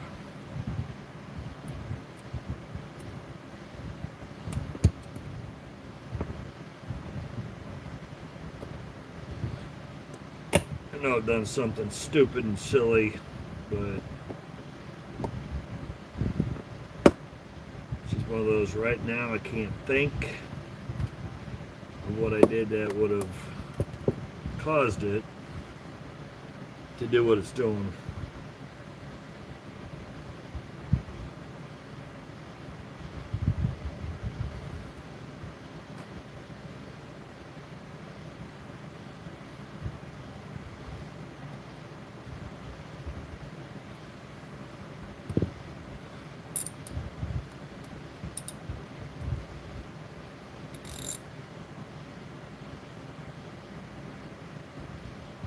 Try it again. For the 853rd time. Come on, I just need the edges.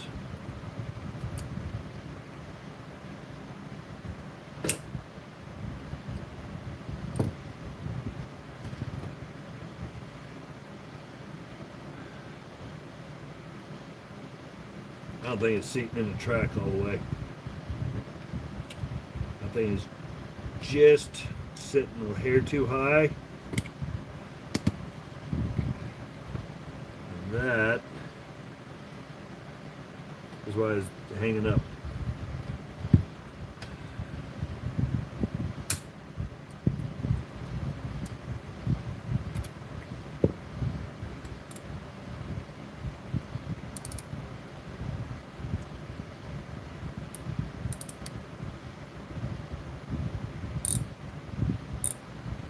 Okay, that is not doing what it's supposed to do.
So what I've done wrong is obviously something right in this centerpiece.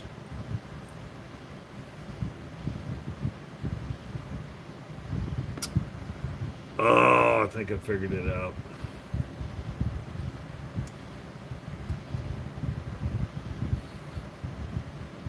Shh. You didn't see that. Shh. Yep, you didn't see it. Nobody saw that.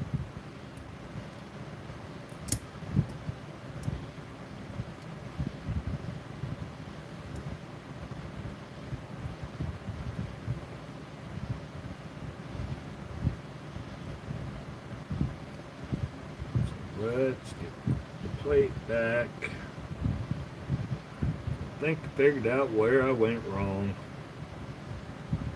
And yep, that would have been me buggering it up because I missed one step.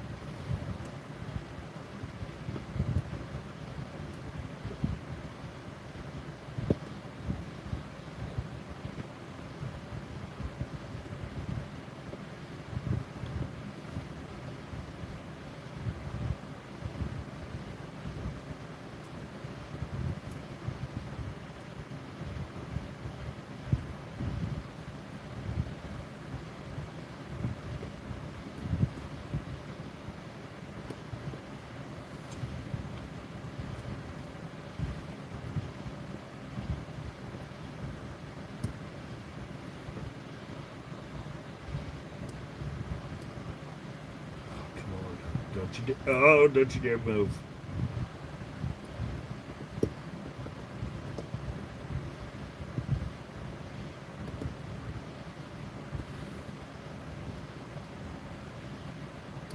Still thinking there's too much tension. Yeah, it's not laying in where it needs to be.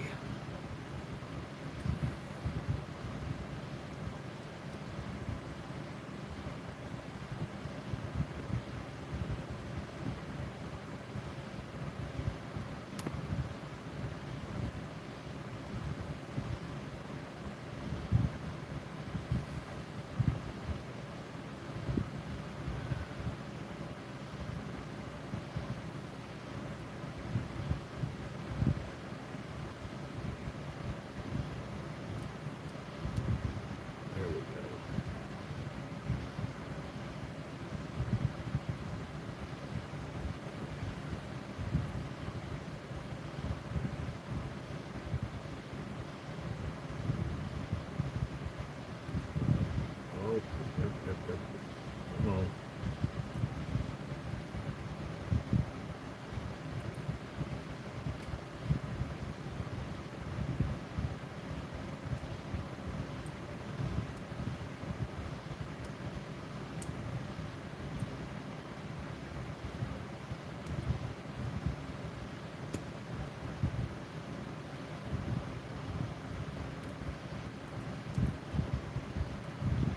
Tell you what, these are fun.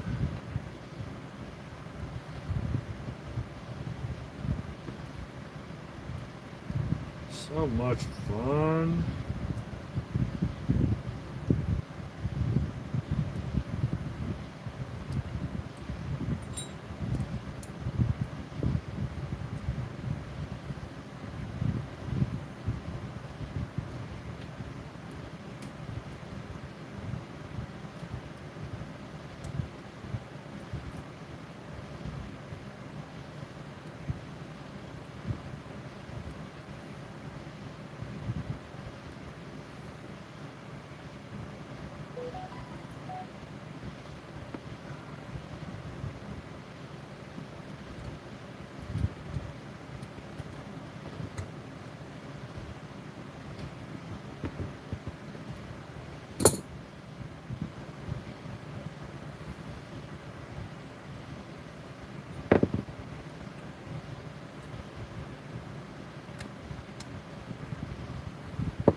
Oh, don't you dare.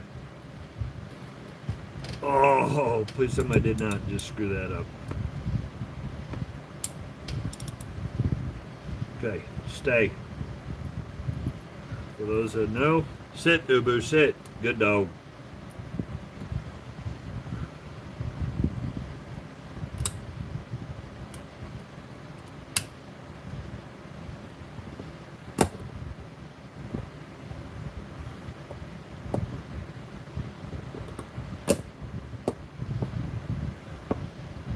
Still don't think that's in all the way.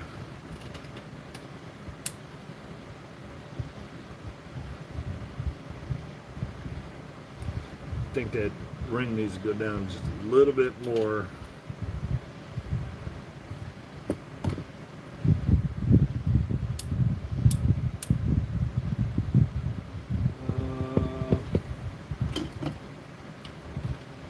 Had one up here.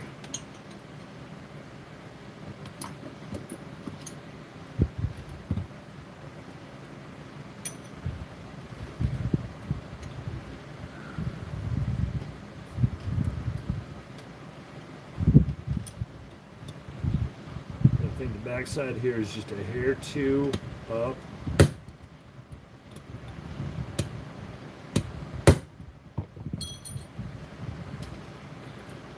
And it's not dropping in the track like it's supposed to. It's up on the high side.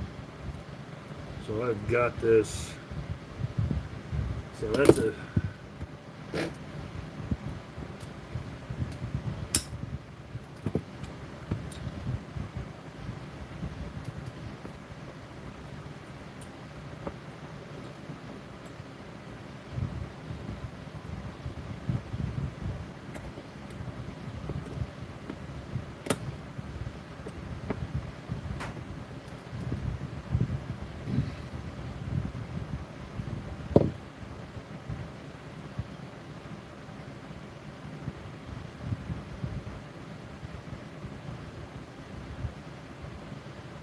I got this spring back where it belongs.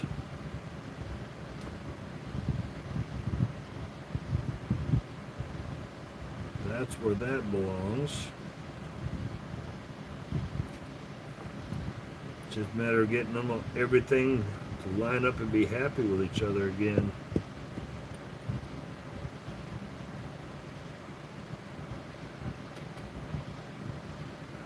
That's got to go there.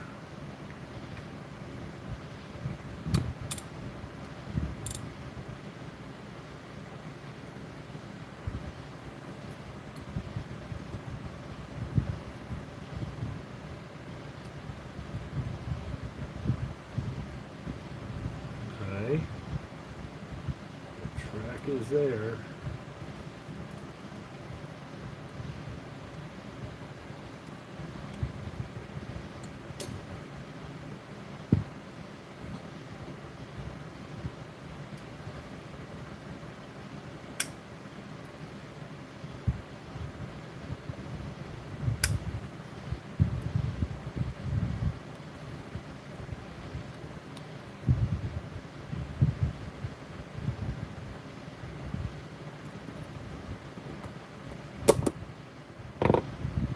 Yeah, it's not dropping in.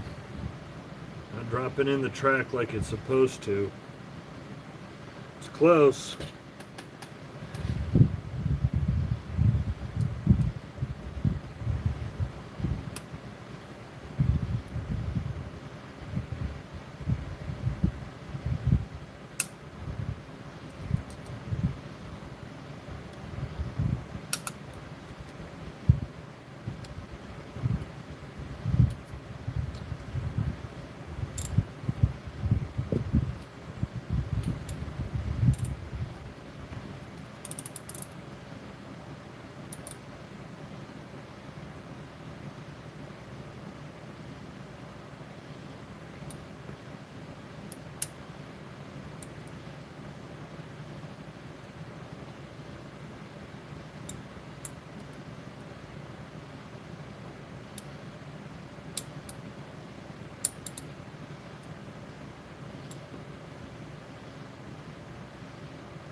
Hey, good evening.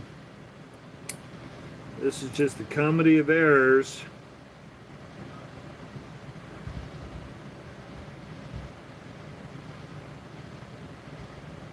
Just fighting with the clip that will not go back and seat where I want it to seat.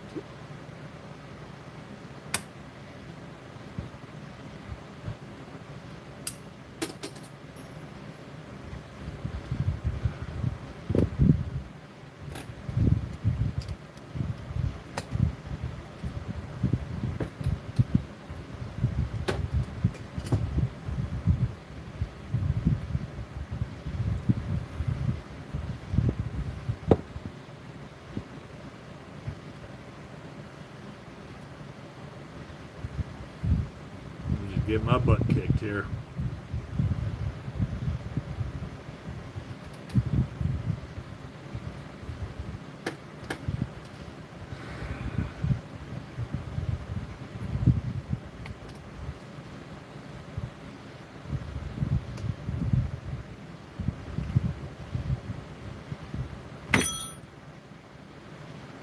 Well, try this for the 888th time. Or more on this, because it's definitely not dropping in where it needs to drop in. It's close, but because of that, that's where the friction point is.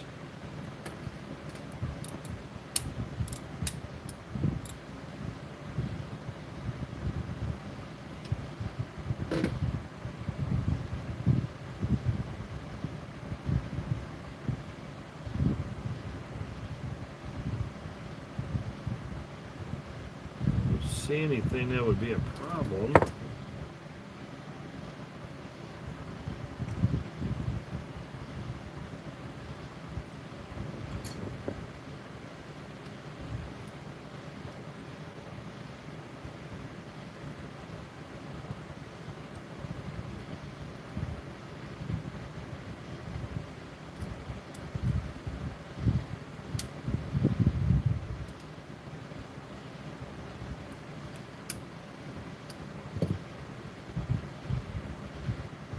It's close. It's just not getting up under that lip.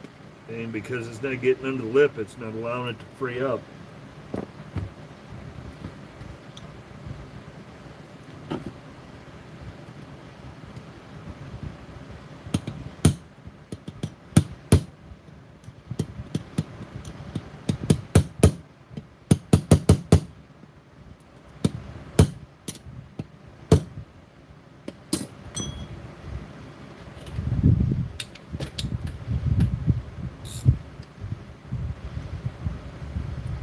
Yeah, it's not seating properly.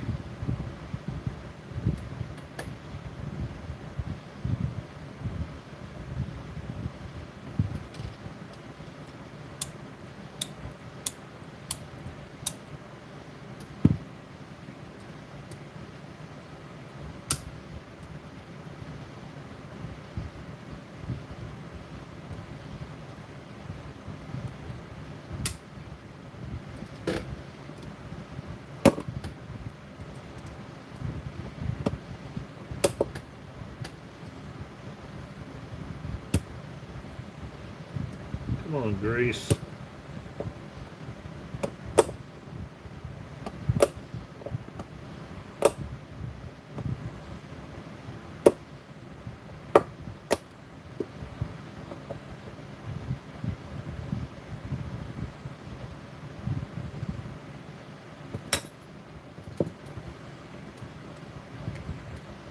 Okay, I need to clean my hands, take a break, stop thinking about it. I know it's probably something simple with the track that I got all goobered up.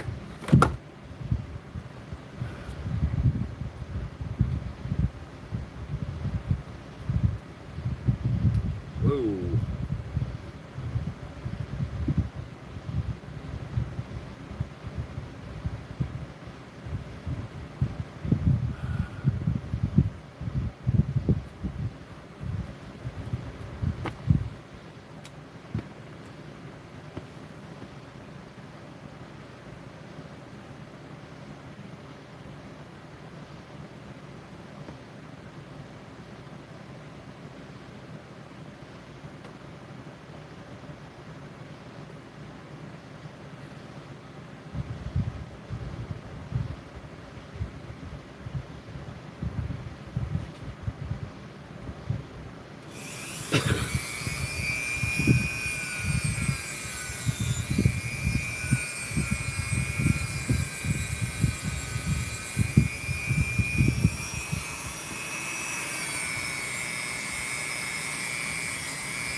I know I said I was going to take a break and stop staring at it, but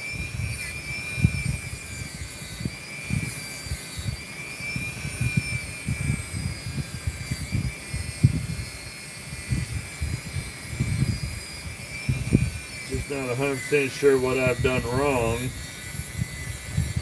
and why it is not seating properly.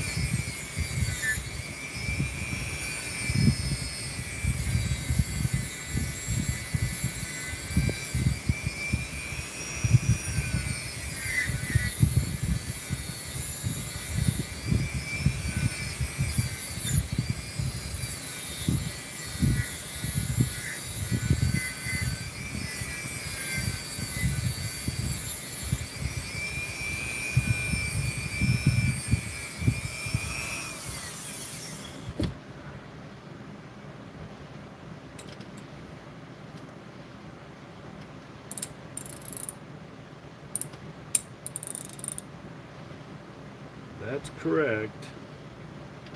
Just for giggles. Just for giggles. In case they've done something stupid. Because if I remember right, this was upside down. No.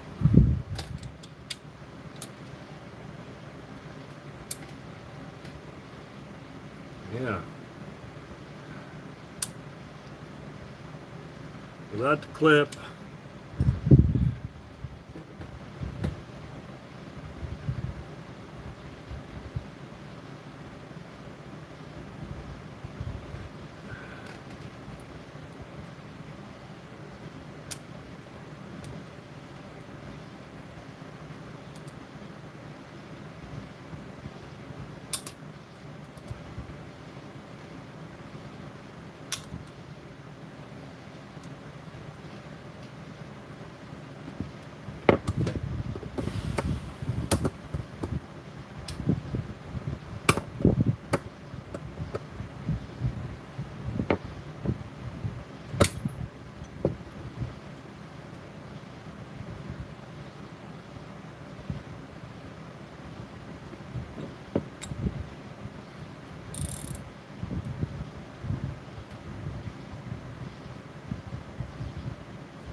Well, I have no idea what I have done wrong. And why, when the clip goes in, there's way too much tension. When it's out and I'm pushing down on it, no problem. And the thickness of that looks proper.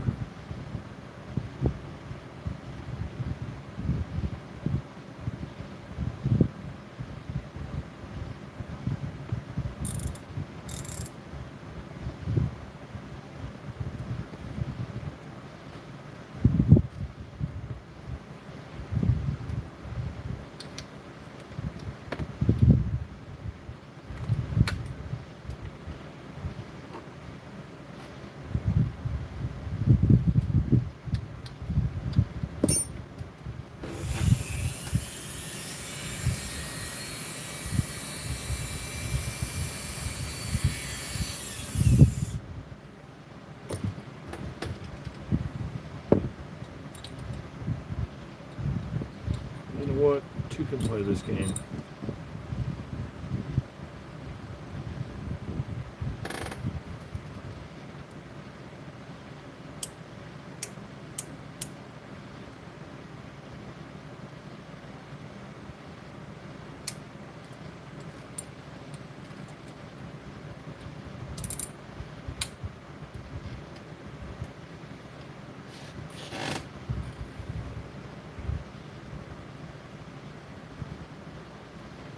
So to put the selector on the anvil, send it through.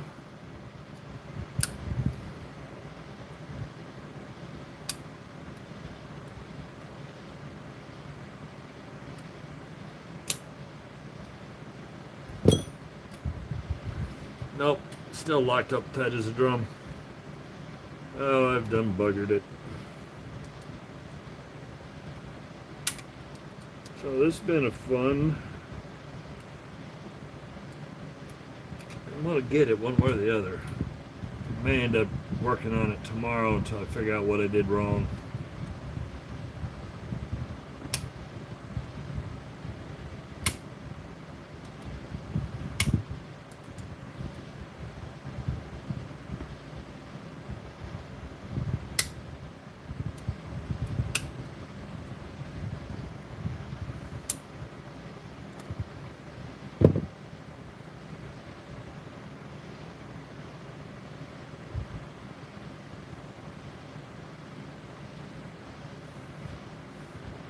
Yeah, I thought I had wire in me. Okay, so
No, too much friction.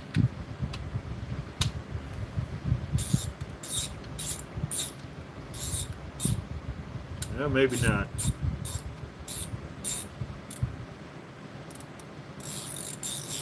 Yeah, I think there's still too much friction on it. Far better than it was. That's an awesome idea. I didn't think about the fact that when I was getting it in there, it just wasn't quite. It was enough to move it, but it wasn't lined up to where it would compress in. So when the ratchet moves, but it's definitely not as free as that one. Not as free as that one. So, digging back at it again.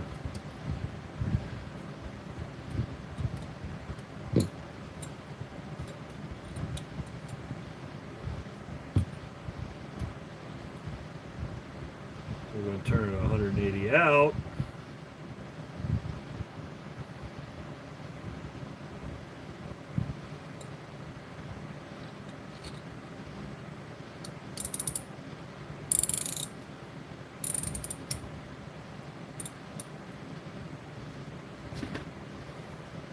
Just in case there's a, whoa, I don't think so, Slick.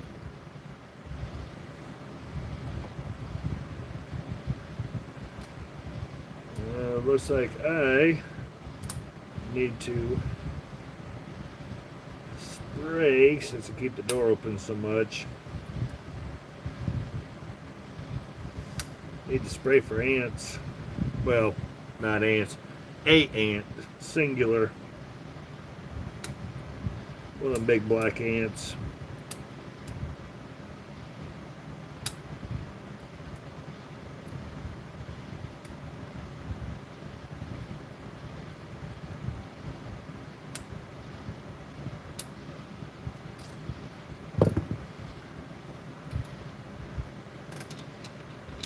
Okay, ready, set. I need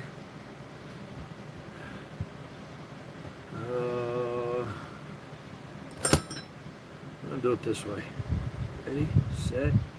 That's a little fool. That damn little fools that like to bite you and leave nice big nasty marks on you. So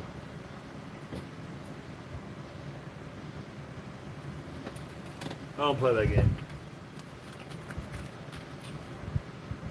I've got 5 or 6 bites on me.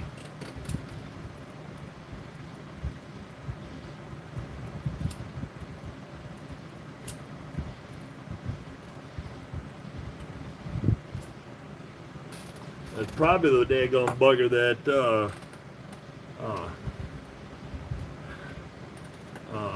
I got oil in the internal, 3-in-1 oil in the internals, around the teeth and where the metal hit, a little bit of super lube in it.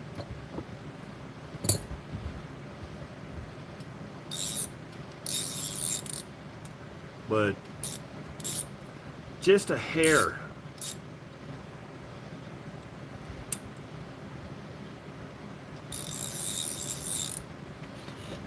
You got me going the right direction, though. You definitely got me going the right direction.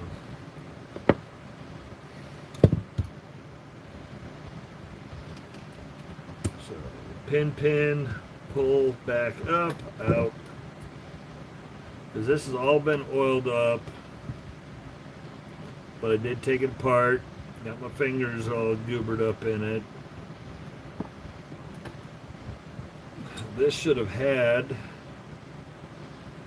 super lube running in it, but you know, with me fighting with it because I didn't seat it properly, there's a chance that I may have knocked all the I created some friction all on my own. So that, whoa. I think I found my friction problem. Is that going to sit in there?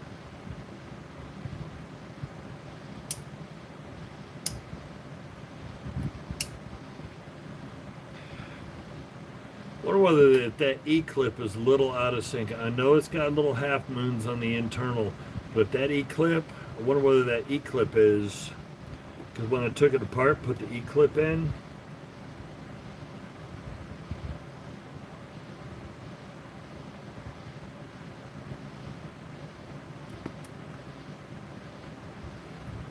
let me see if I can try to align that E-clip.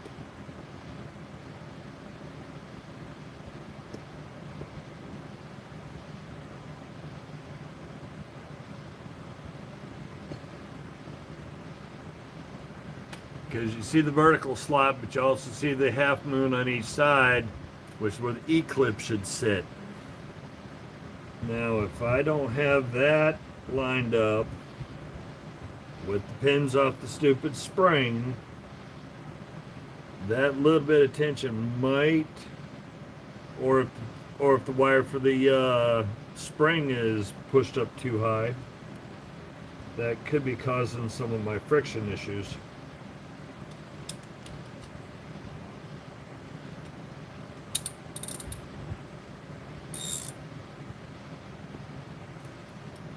So then I'm going to have to get back in that and try to realign the pin.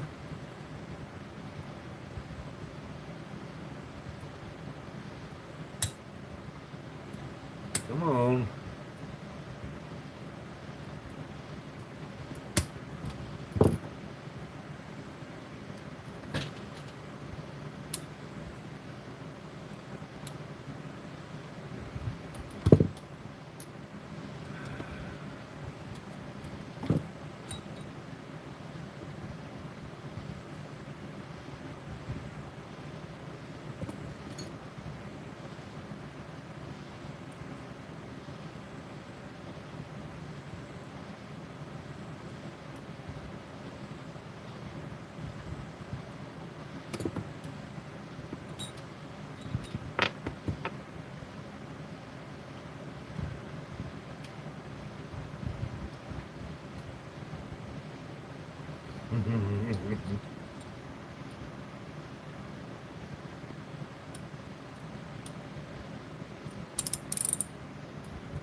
No crud.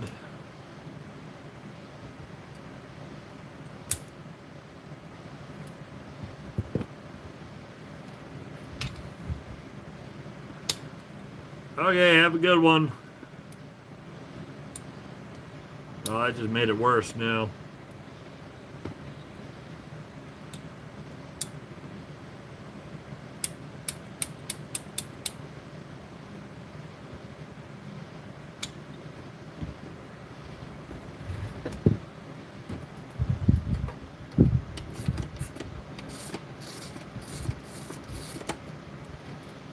Okay, I know I said this a while ago, but now I definitely got to get a break. Get away from this, stop looking at it, come back with fresh eyes, fresh perspective. I know it's something silly, stupid, that's just causing that friction.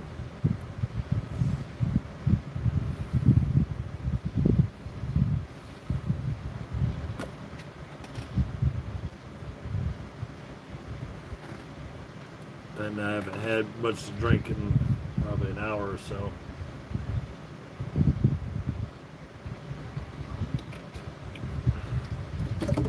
Nope, nope. Put it under that. Definitely.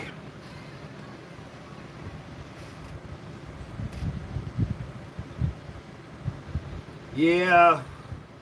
I get a little hyper fixated at times and forget to drink, forget to eat.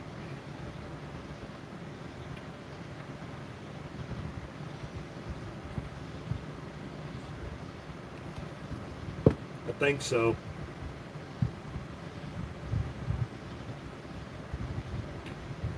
I think it is. I think it is out of the. I think it is. It doesn't have a name on it, but I think I did get the Icon kit.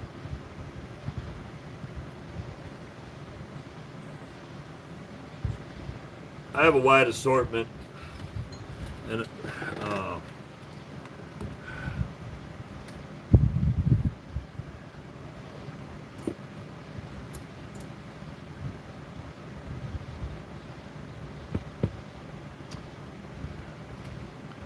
this is a cool one that I got. I think this is Quinn. I don't remember. Has interchangeable heads,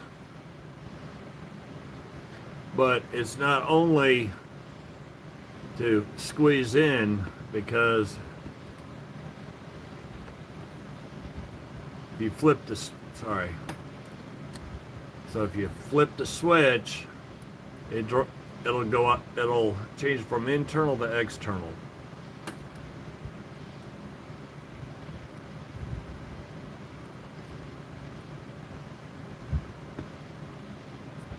Oops, I forgot. I got to do it with it open.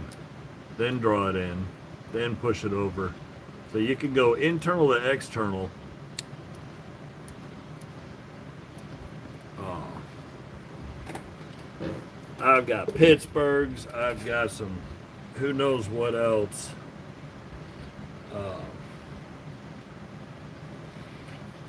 I think every single snap ring plier on the planet can launch them.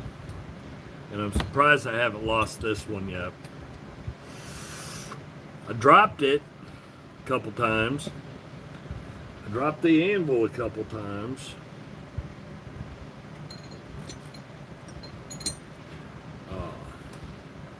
But, you know, that's with oily greasy fingers.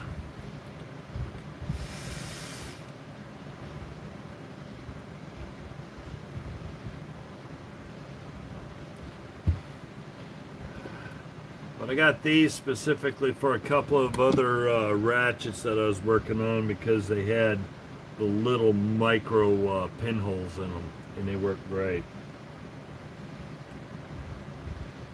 This is the first one of that style that's been a total pain in the butt. Now let me knock on wood. I have not launched a spring or ball bearing in a long time, because last time I had a cheap. Oh, I thought I had a piece of wire caught up underneath the edge of my glasses. I had a cheap ratchet I was going to rebuild and give to somebody so they could just throw it in the back of their truck. I took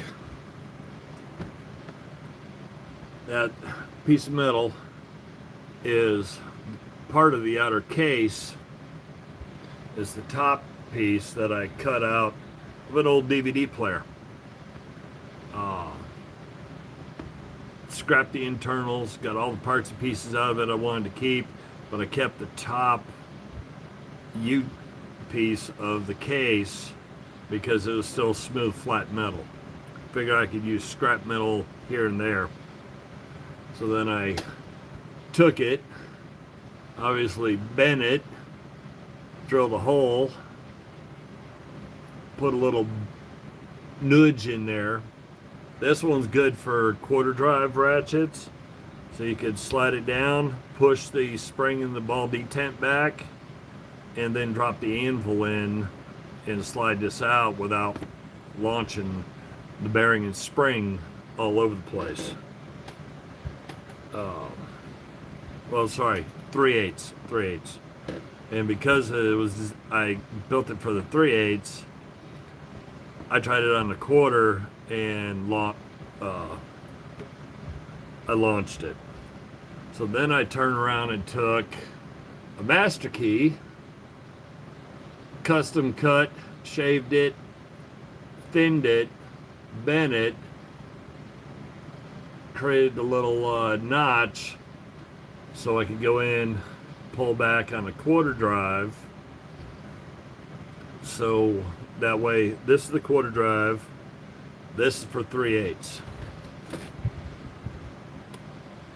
And that's how I prevent from losing the spring of the bearing.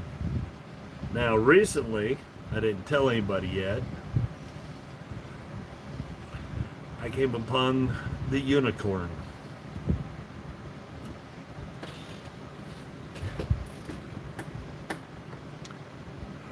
That side is specifically designed for 3/8, and that side is specifically designed for quarter.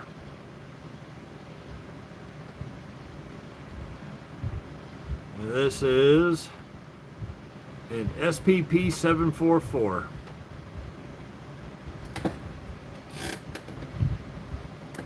So if you were a dealer, you got your hands on these. If you knew a dealer that was nice and could get you one of these, he'd probably charge you $25 a week for 150 years.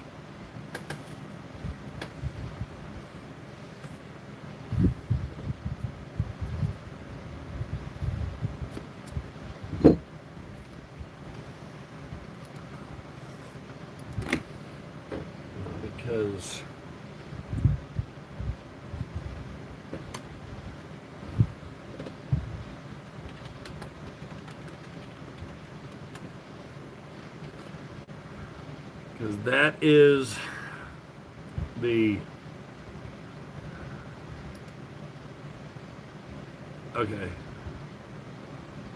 Sorry, I all of a sudden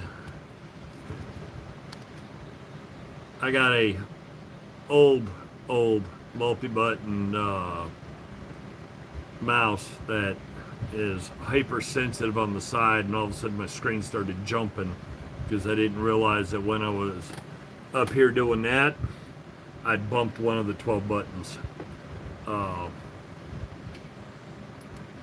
I think I'm back. Okay, but that's Snap-on's actual ratchet tool for the quarter and 3/8.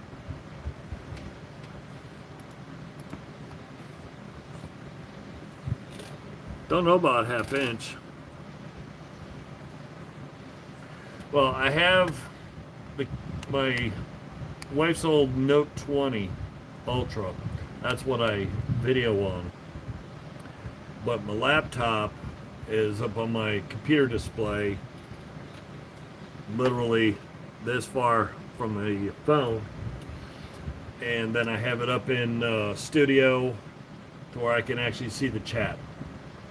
That way I don't have to sit there and do one of these like some of the guys do that have to, what's that little tiny word down at the bottom say? I can just look at my large monitor and, well, it's not large, but big enough for out here. That way I can read it from here instead of doing what, and I laugh because some of the guys, they apologize 100 times. So, hang on, let me see. Yep, oh, okay. Now, if I really,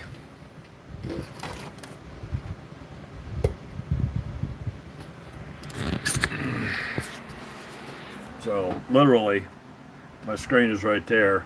And that's where my phone sits.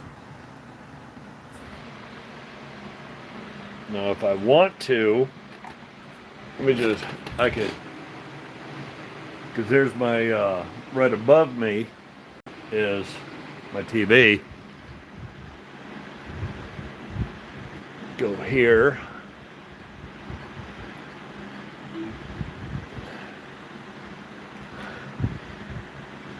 If I want to, I have it linked up to where I can have the live stream up on the monitor.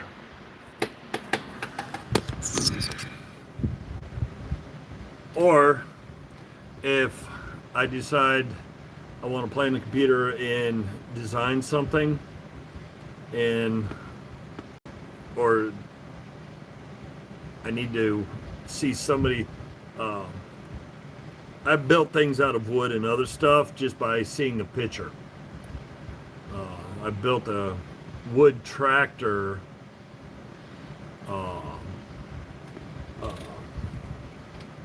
Jeez, wish I had the uh, picture. Uh, my stepdaughter asked me if I could build a. She saw it on one of her little, I guess, Instagram or Snapchat or whatever. It was a little wood tractor that had a bucket in the front and then 2 shelves in the back made out of little wood crates. So by doing that, all I had was a picture.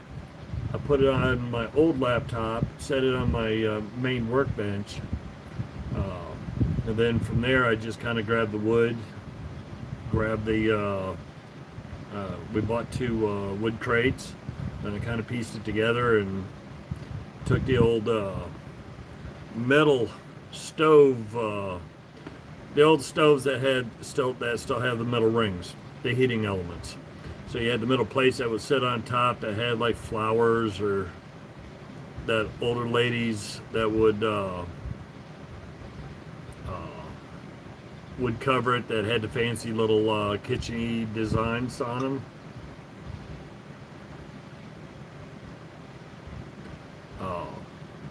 So I took those, stripped all that material off to where it was just silver,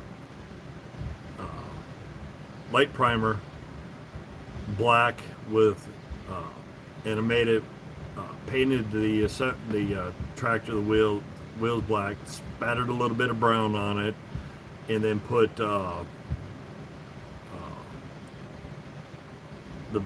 clear I wouldn't say clear, opaque plastic lid from a Lab Tech cup in the middle, drew the line around it, taped around it, sprayed that John Deere yellow, and then painted the tractor yellow and green, and I made wheels for it.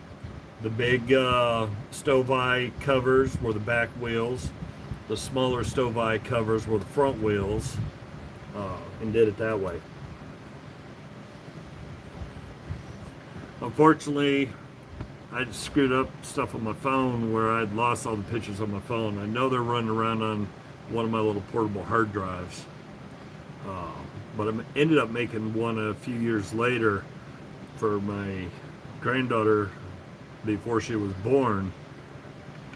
And I did it with a soft purple and a mint, kind of almost a seafoam green, mid-50s mint green, kind of a blend of that, and made it a girl's tractor, except for I modified it, made it taller, bigger, wider, much better. And I did all that just by a single picture. Now, I didn't have the TV at the time, but that TV would have helped so much instead of looking at a inexpensive laptop screen that I kept out in the shop here. But there's times I could just throw the image or a plan or a print. I got a lot of woodworking and scroll saw plans or prints. I can put them up on the big screen, and then I could be over at the scroll saw, look up, glance up, say, okay, I need to do this, or pay attention to what I'm doing on it.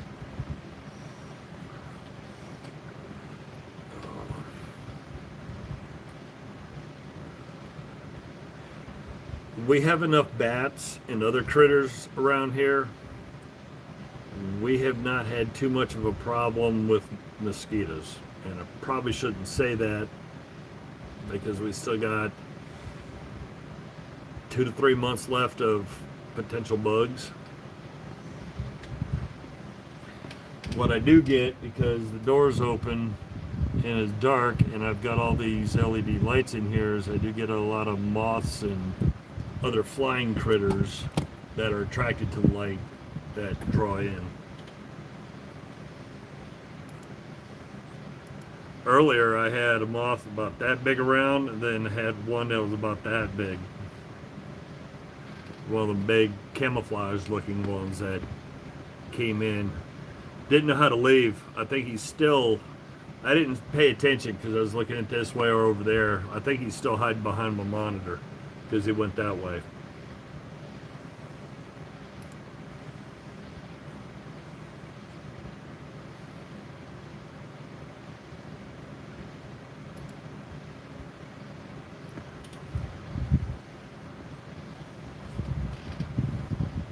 But what's even better is, so I stream, it's not a big TV, it's a 65 inch, but it was the right size for above my shelves up here in the shop, and it was more than enough for me to, and I've got it tilted so from here I can look up, I can see and read, and I can see and read from anywhere in any of the other locations of my shop. I can see what I'm doing. But from this TV, because I stream from it, I have fiber optic output for the audio, and then I ran fiber from this TV down around the entire back wall. On the other side, where all my 15-1 drawers are, next to that big long row of toolboxes. Underneath, I built a shelf underneath the main table of that bench.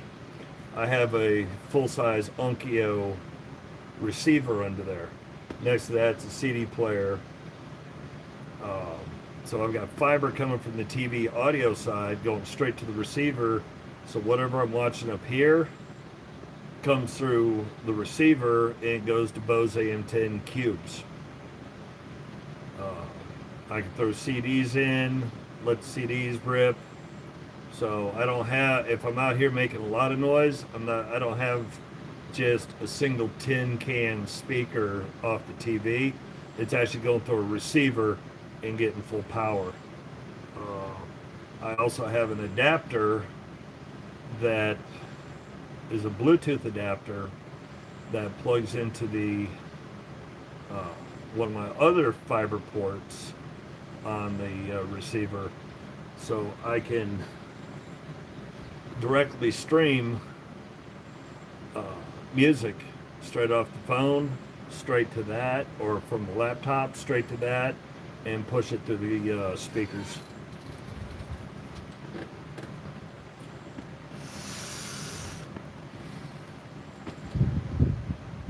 I made sure that all the critters and the couple of neighbors I do have in the surrounding acreage, they get to enjoy my music or my movies when I'm watching them or listening to it.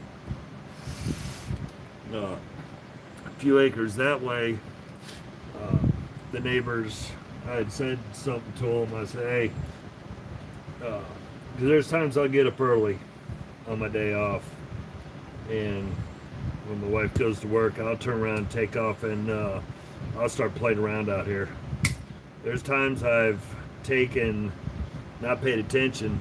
It was 7:30 in the morning, and I'm already, I was playing music, so I'm listening to either Megadeth, Iron Maiden, or something. I got it cranked up, and it's just ripping through the area.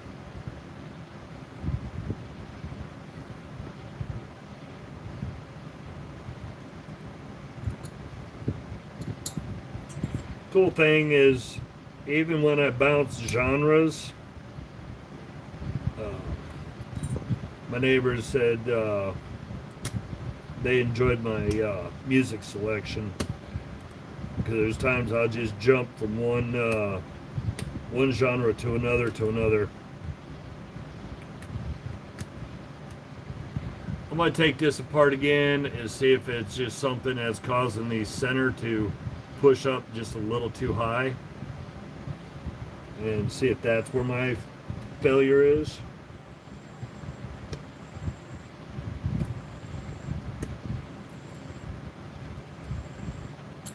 It could be. Could be something that simple.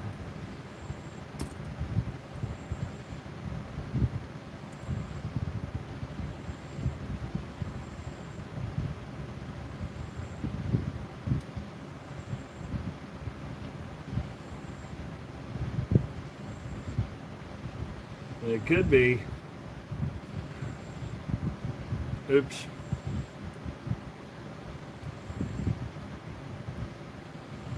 Could be I just got the spring riding just a little too high. And with that spring riding a little too high,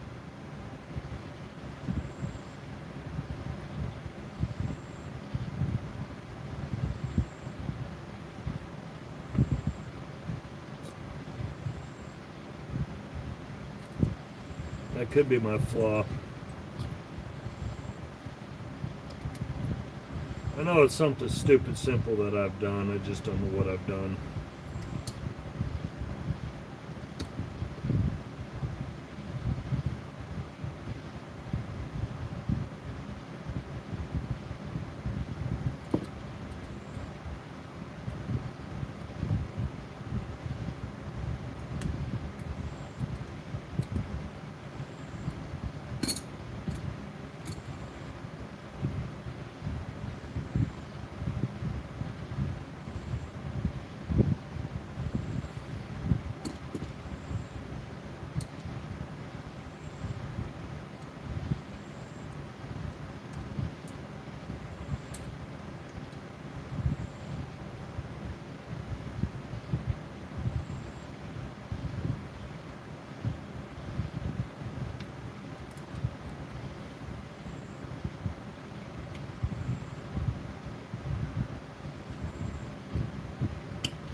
Daggone it.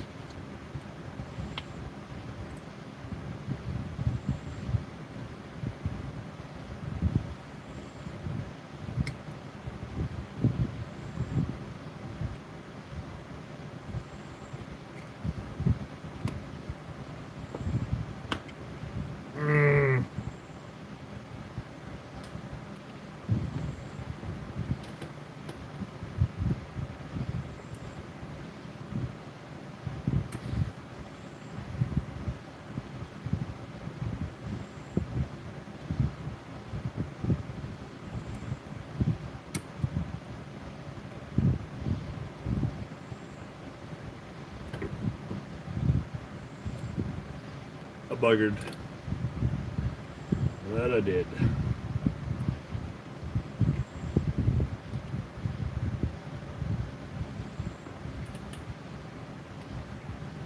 don't know how I did it, but I did it.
There we go.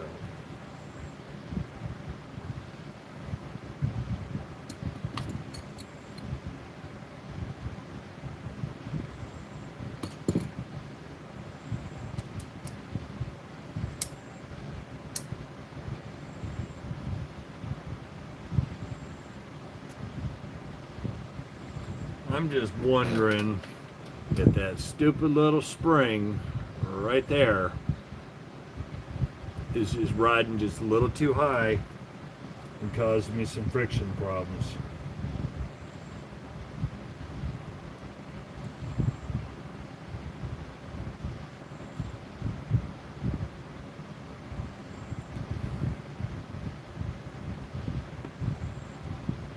Because that poking up just a little too high,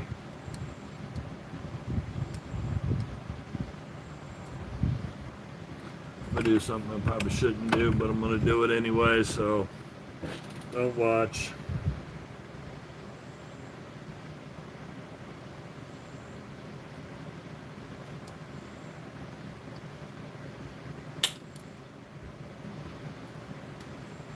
I can always get another spring.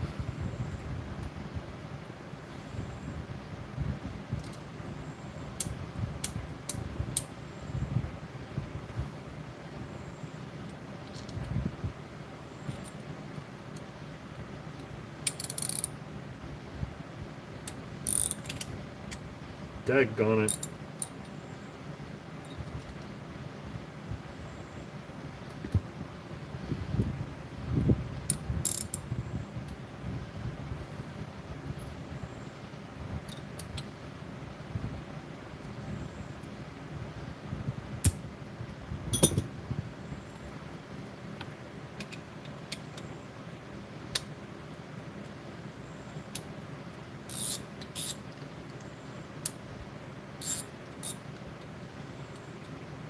What?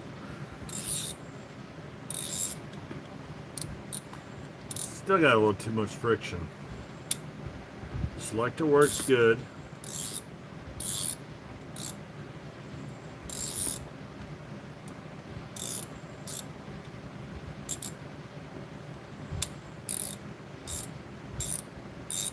Just too much resistance.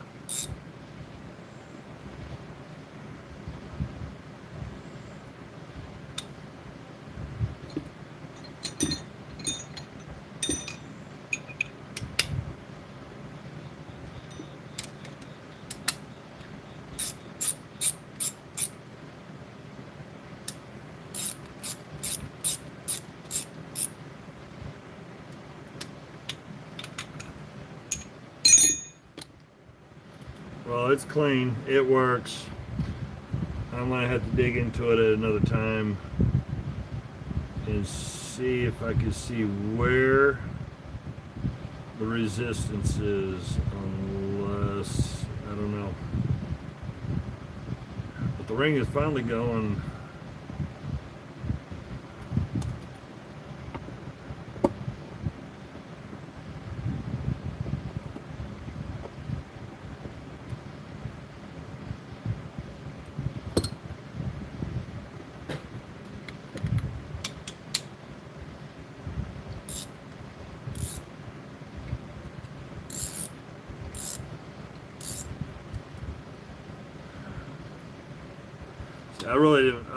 I don't remember whether I really played with it prior to cleaning it, or I just went right at it and just started cleaning it. So I don't remember what it originally was.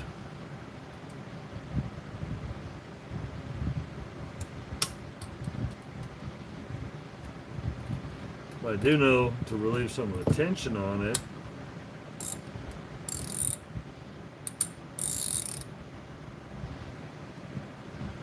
I could thin that out just a hair. If I thin it out just a hair, it'll relieve the friction. Because I have no idea if that's the one that belongs to this or not.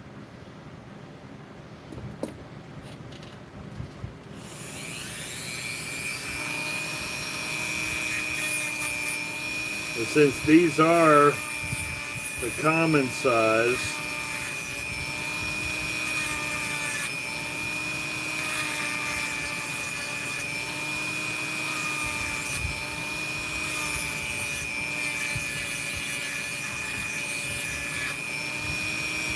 I probably have some.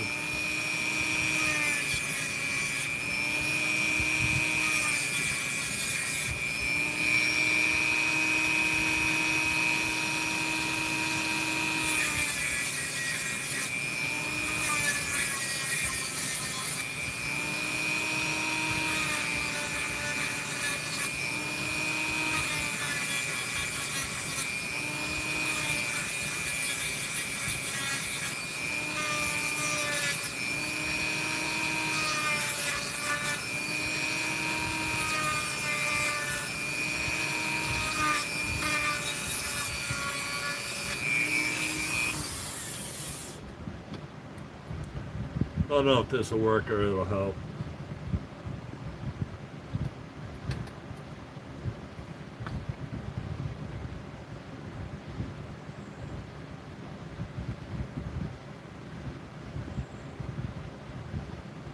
Get it out, see what I can do. If not, I'm just gonna put it on hold, come back at a later time, or try a different clip completely.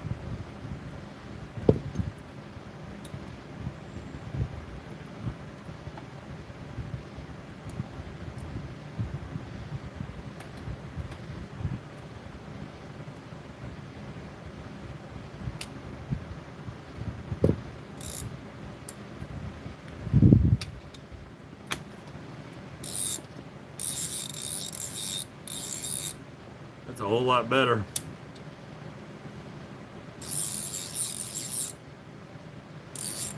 So, I'm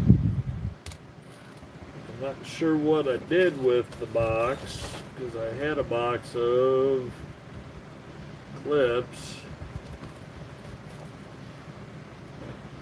Let me see if I got some more of these. May have to find one that might be a little thinner.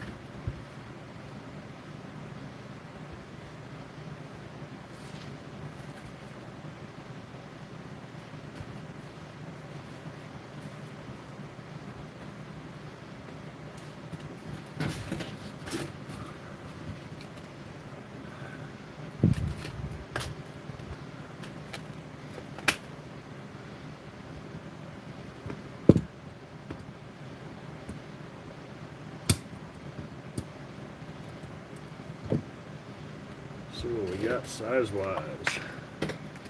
Size launching them.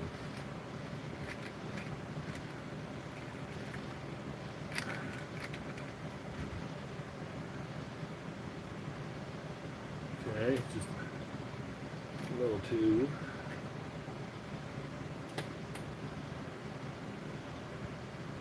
Oh, I see what they did. They're playing with their own little customs.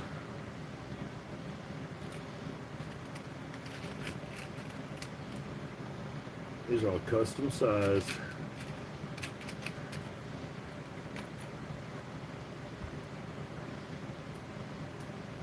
I think this one's just going to be way too big.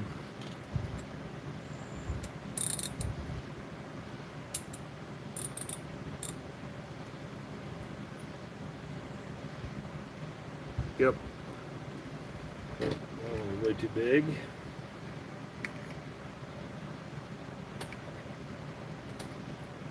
Way too big.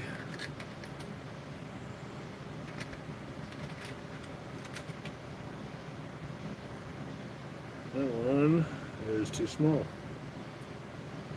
So it's custom size.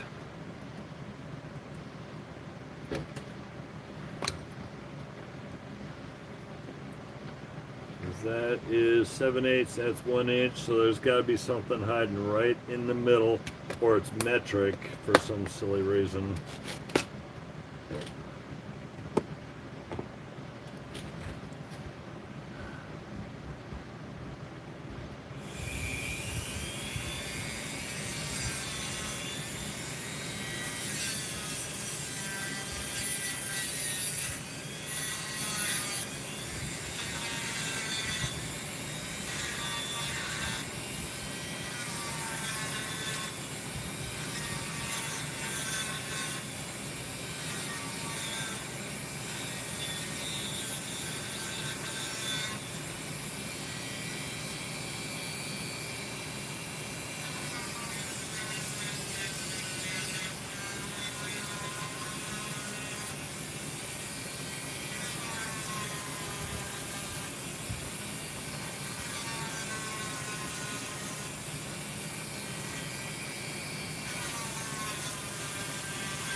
Well, it is not the approved method, but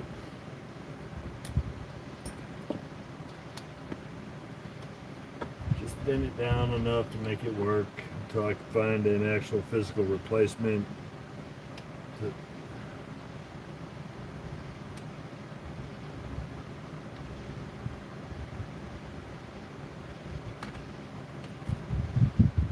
I figure what I'm doing here.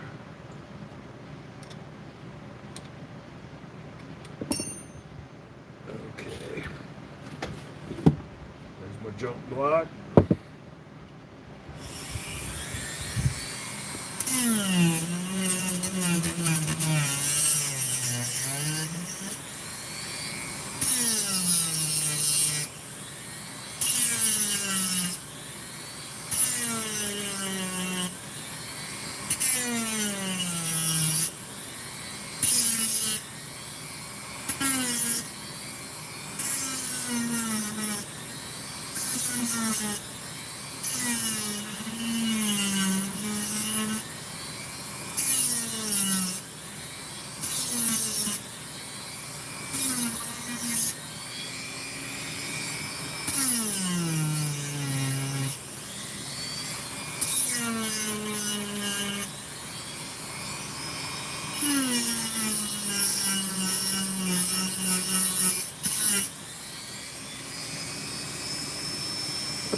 Try to smooth it out.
Alright.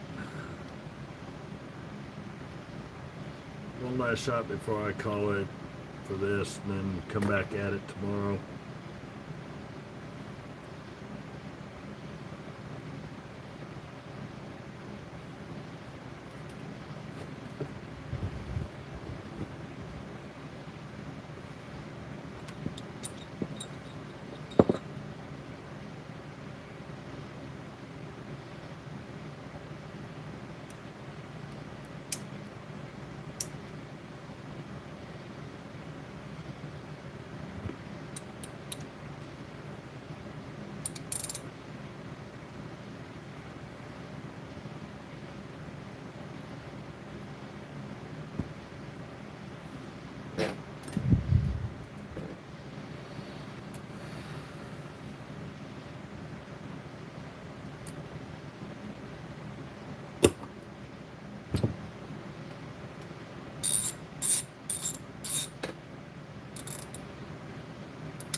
I win.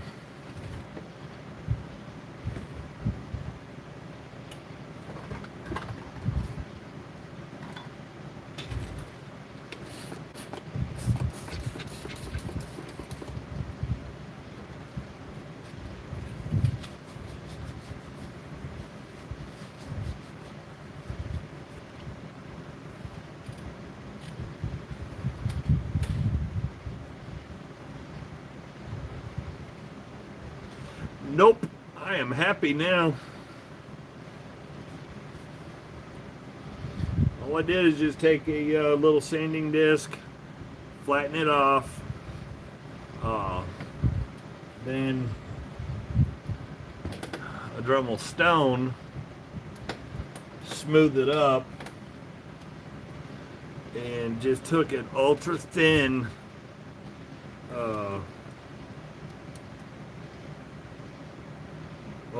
layer off. And now it's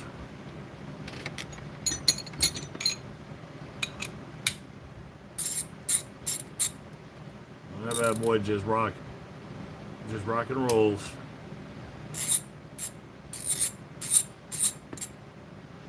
And the best part is no resistance. Running like it should have. So that makes me wonder whether that, because everything got taken apart, everything was clean, everything was dialed in, looked good.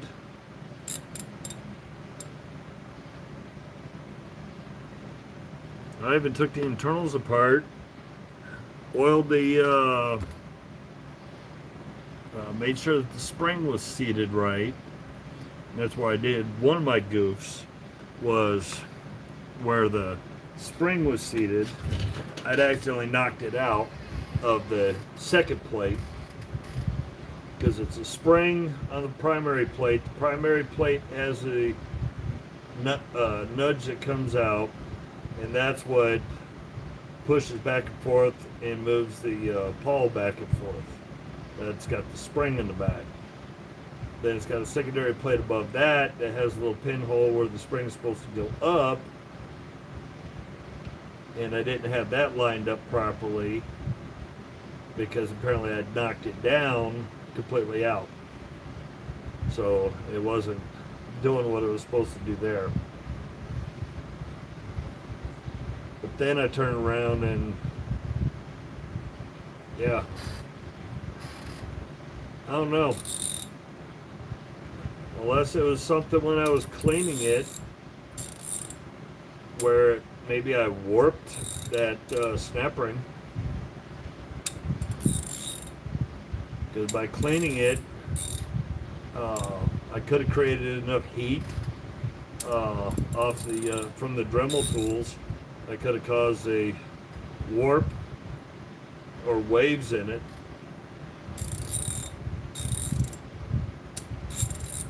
Yeah, nice crisp snap locks.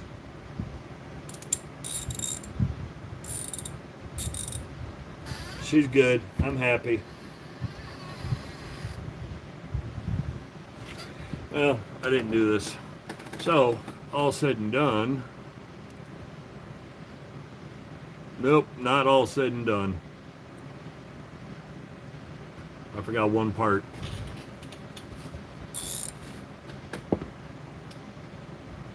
One thing I always do at the very end.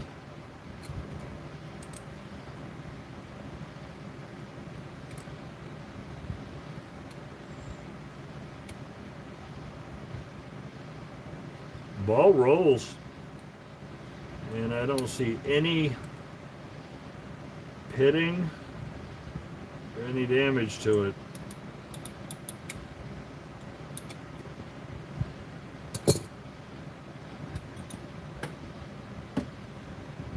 Very little dirt, mainly just oil in it.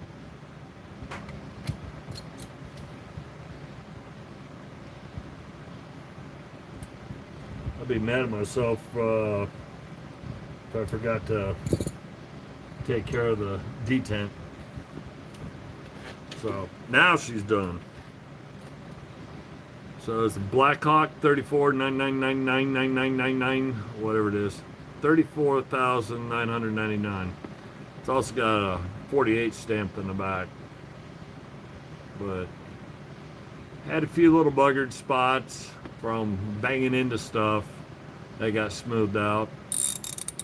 And she's working like she's supposed to now. That is one crisp snap. I was happy, because I wouldn't have gone to sleep. I would have had this shut down, and I'd have been fighting with it all night until I figured out what I did wrong. So, since I don't remember whether I played with it prior to or after, I don't know if I did anything wrong or not. It's possible. Like I said, because I'd used the fiber pad here, I used the plastic wheel on it, and I also used a wire, the thin wire wheel.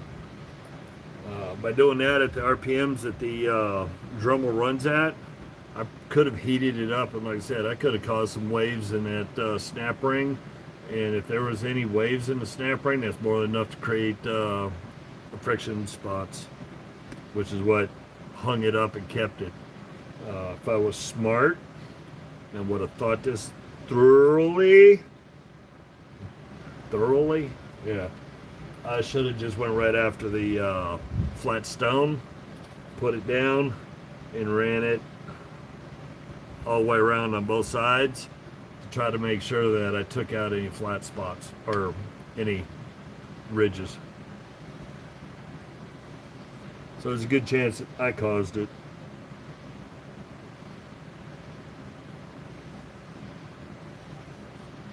But it is what it is.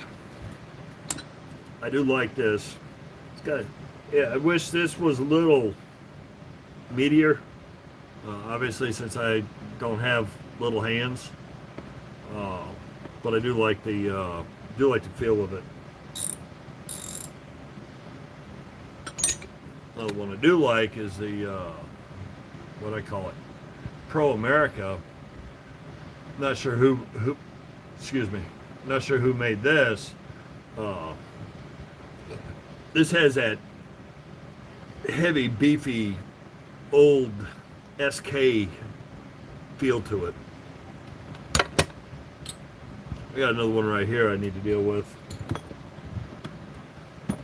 That auction lot that I got where I picked for $100 ended up having two of them sitting in there.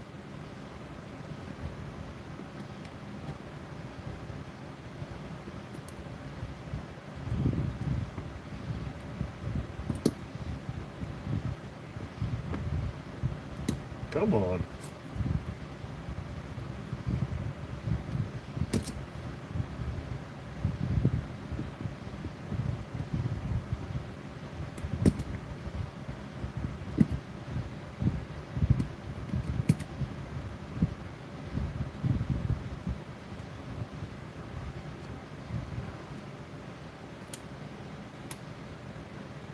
I hate these clips very much.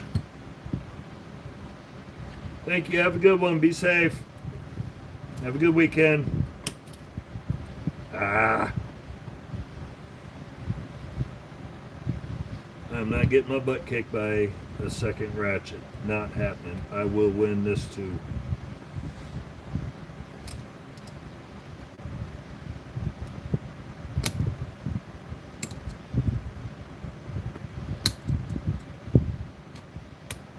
There we go. I was going to win.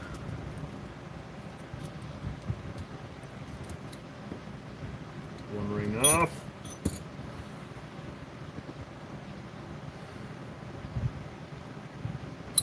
There we go. Internals in this one are... This is just as good as the other one. Actually, I don't even know if... I think it's almost spotless.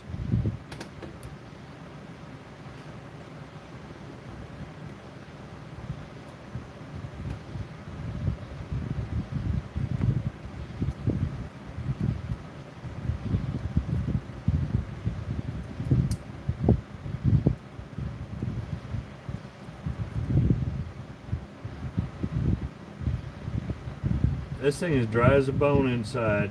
There's the bearing has no wear on it.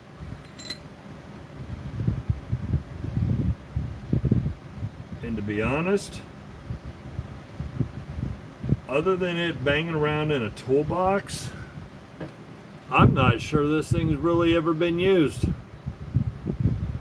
Because you can see there's no edge wear. The edges of this are crisp.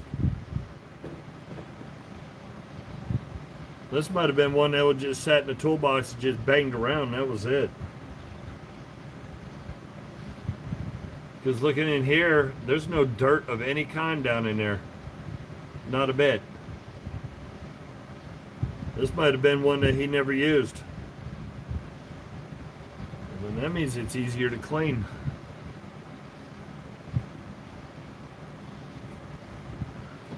Works for me.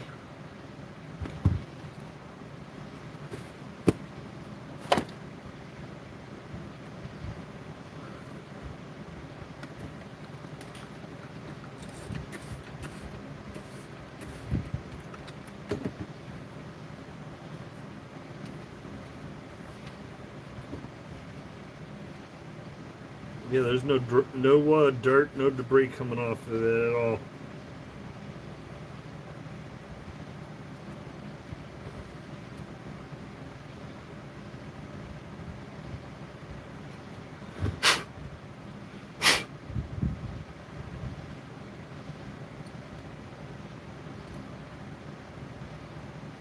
Okay. Yeah. I'm looking down in the pawls. There's no dirt, debris, or nothing in the pawls. And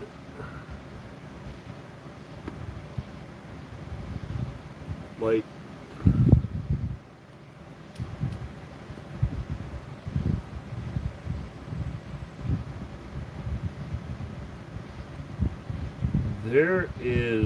this has never been used. The edges of the pawls don't even have any wear from it being flipped back and forth multiple times or the ratcheting action. Because the edges are hyper crisp. There's no color I wouldn't say it has a bronze finish to the pawls, but it's not silver. So it has that kind of a light bronze coating to it, and it's right up on the edges.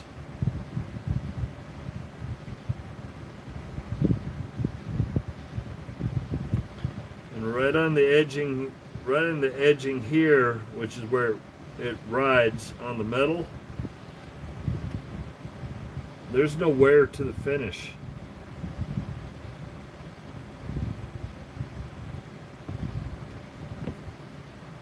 I don't think this ever got used. I think it just bounced around a toolbox. I'm looking at the knurling. The knurling is very, very tactile, and there's no dented diamonds in the knurling.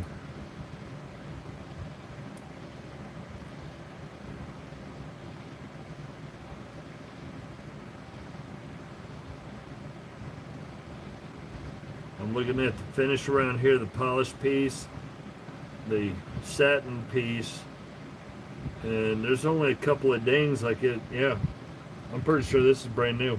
And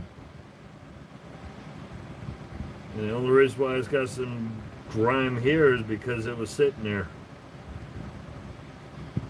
Or if it got used, it may have been used less than a dozen times. Even the ring is shiny.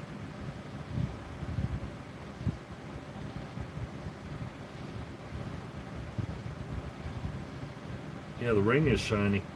I didn't have to clean it or get anything off of it. Okay, I'm good with that. I was happy with that too. But I'm not happy with the fact it's dry as a bone.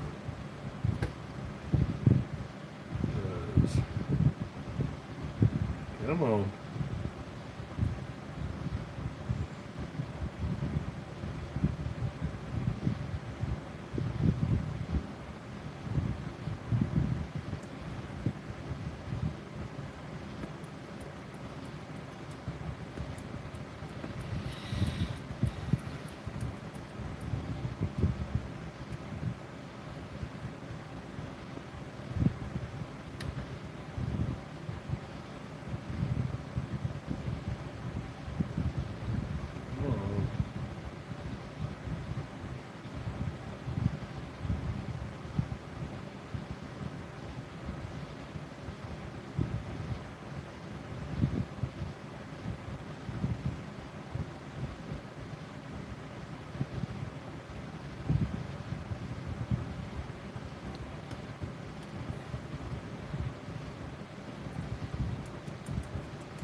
putting a little bit of super lube where it's going to be metal on metal friction. Now, where there is not going to be metal on metal friction, it just needs lubrication because it's. I think I'm tired. I think I'm saying this wrong. I really think I'm saying it backwards.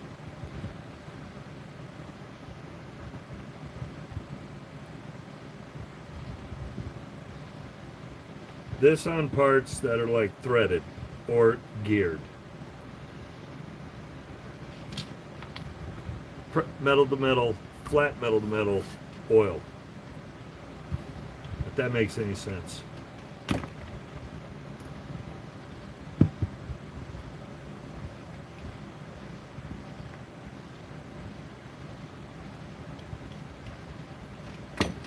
So where the anvil teeth, which this really doesn't have an anvil because it's built into the head, and the pawl teeth, that gets the grease.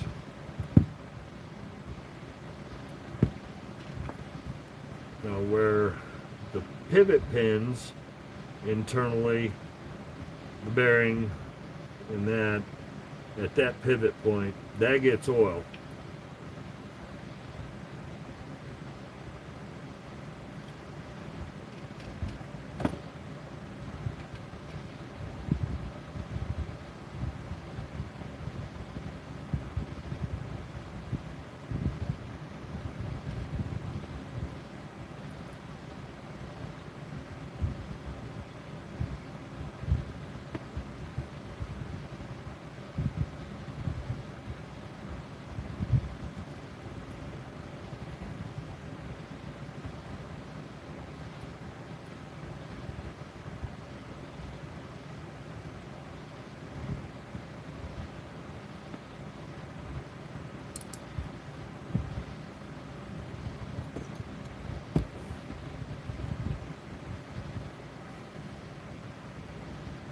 Have a good one.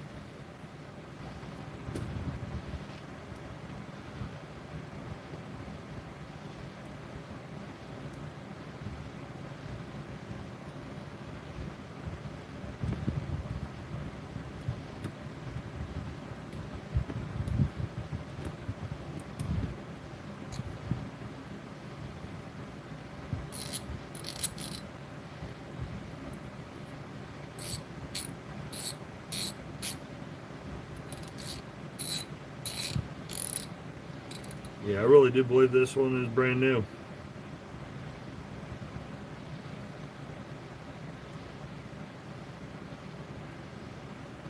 I think the only crud that it had on there was just from bouncing around in a toolbox.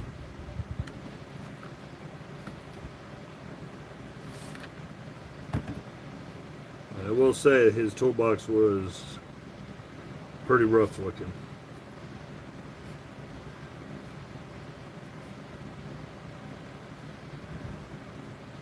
There were files in there that had so much grease and grime on the files. I left them behind. I didn't touch them. Didn't want no parts of it.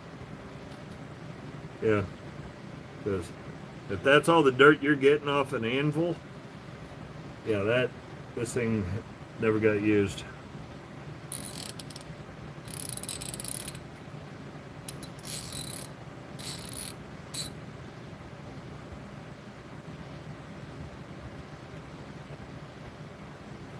Did I turn it? Oh, I hung it right in the middle. Okay.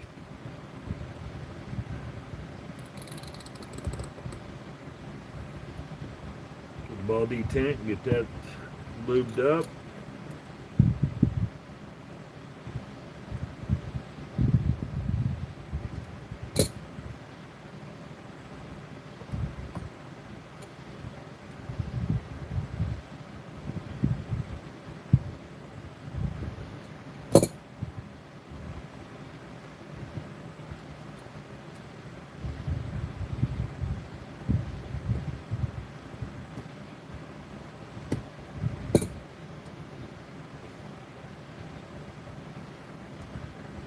That's oil. This thing never got used. There's no way putting that much oil and squeezing a detent like that it wouldn't come out with dirt. That's just oil. So I was happy. Brand new ratchet.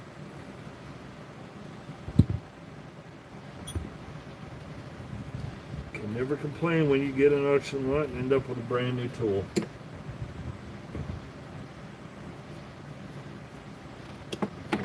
Oh.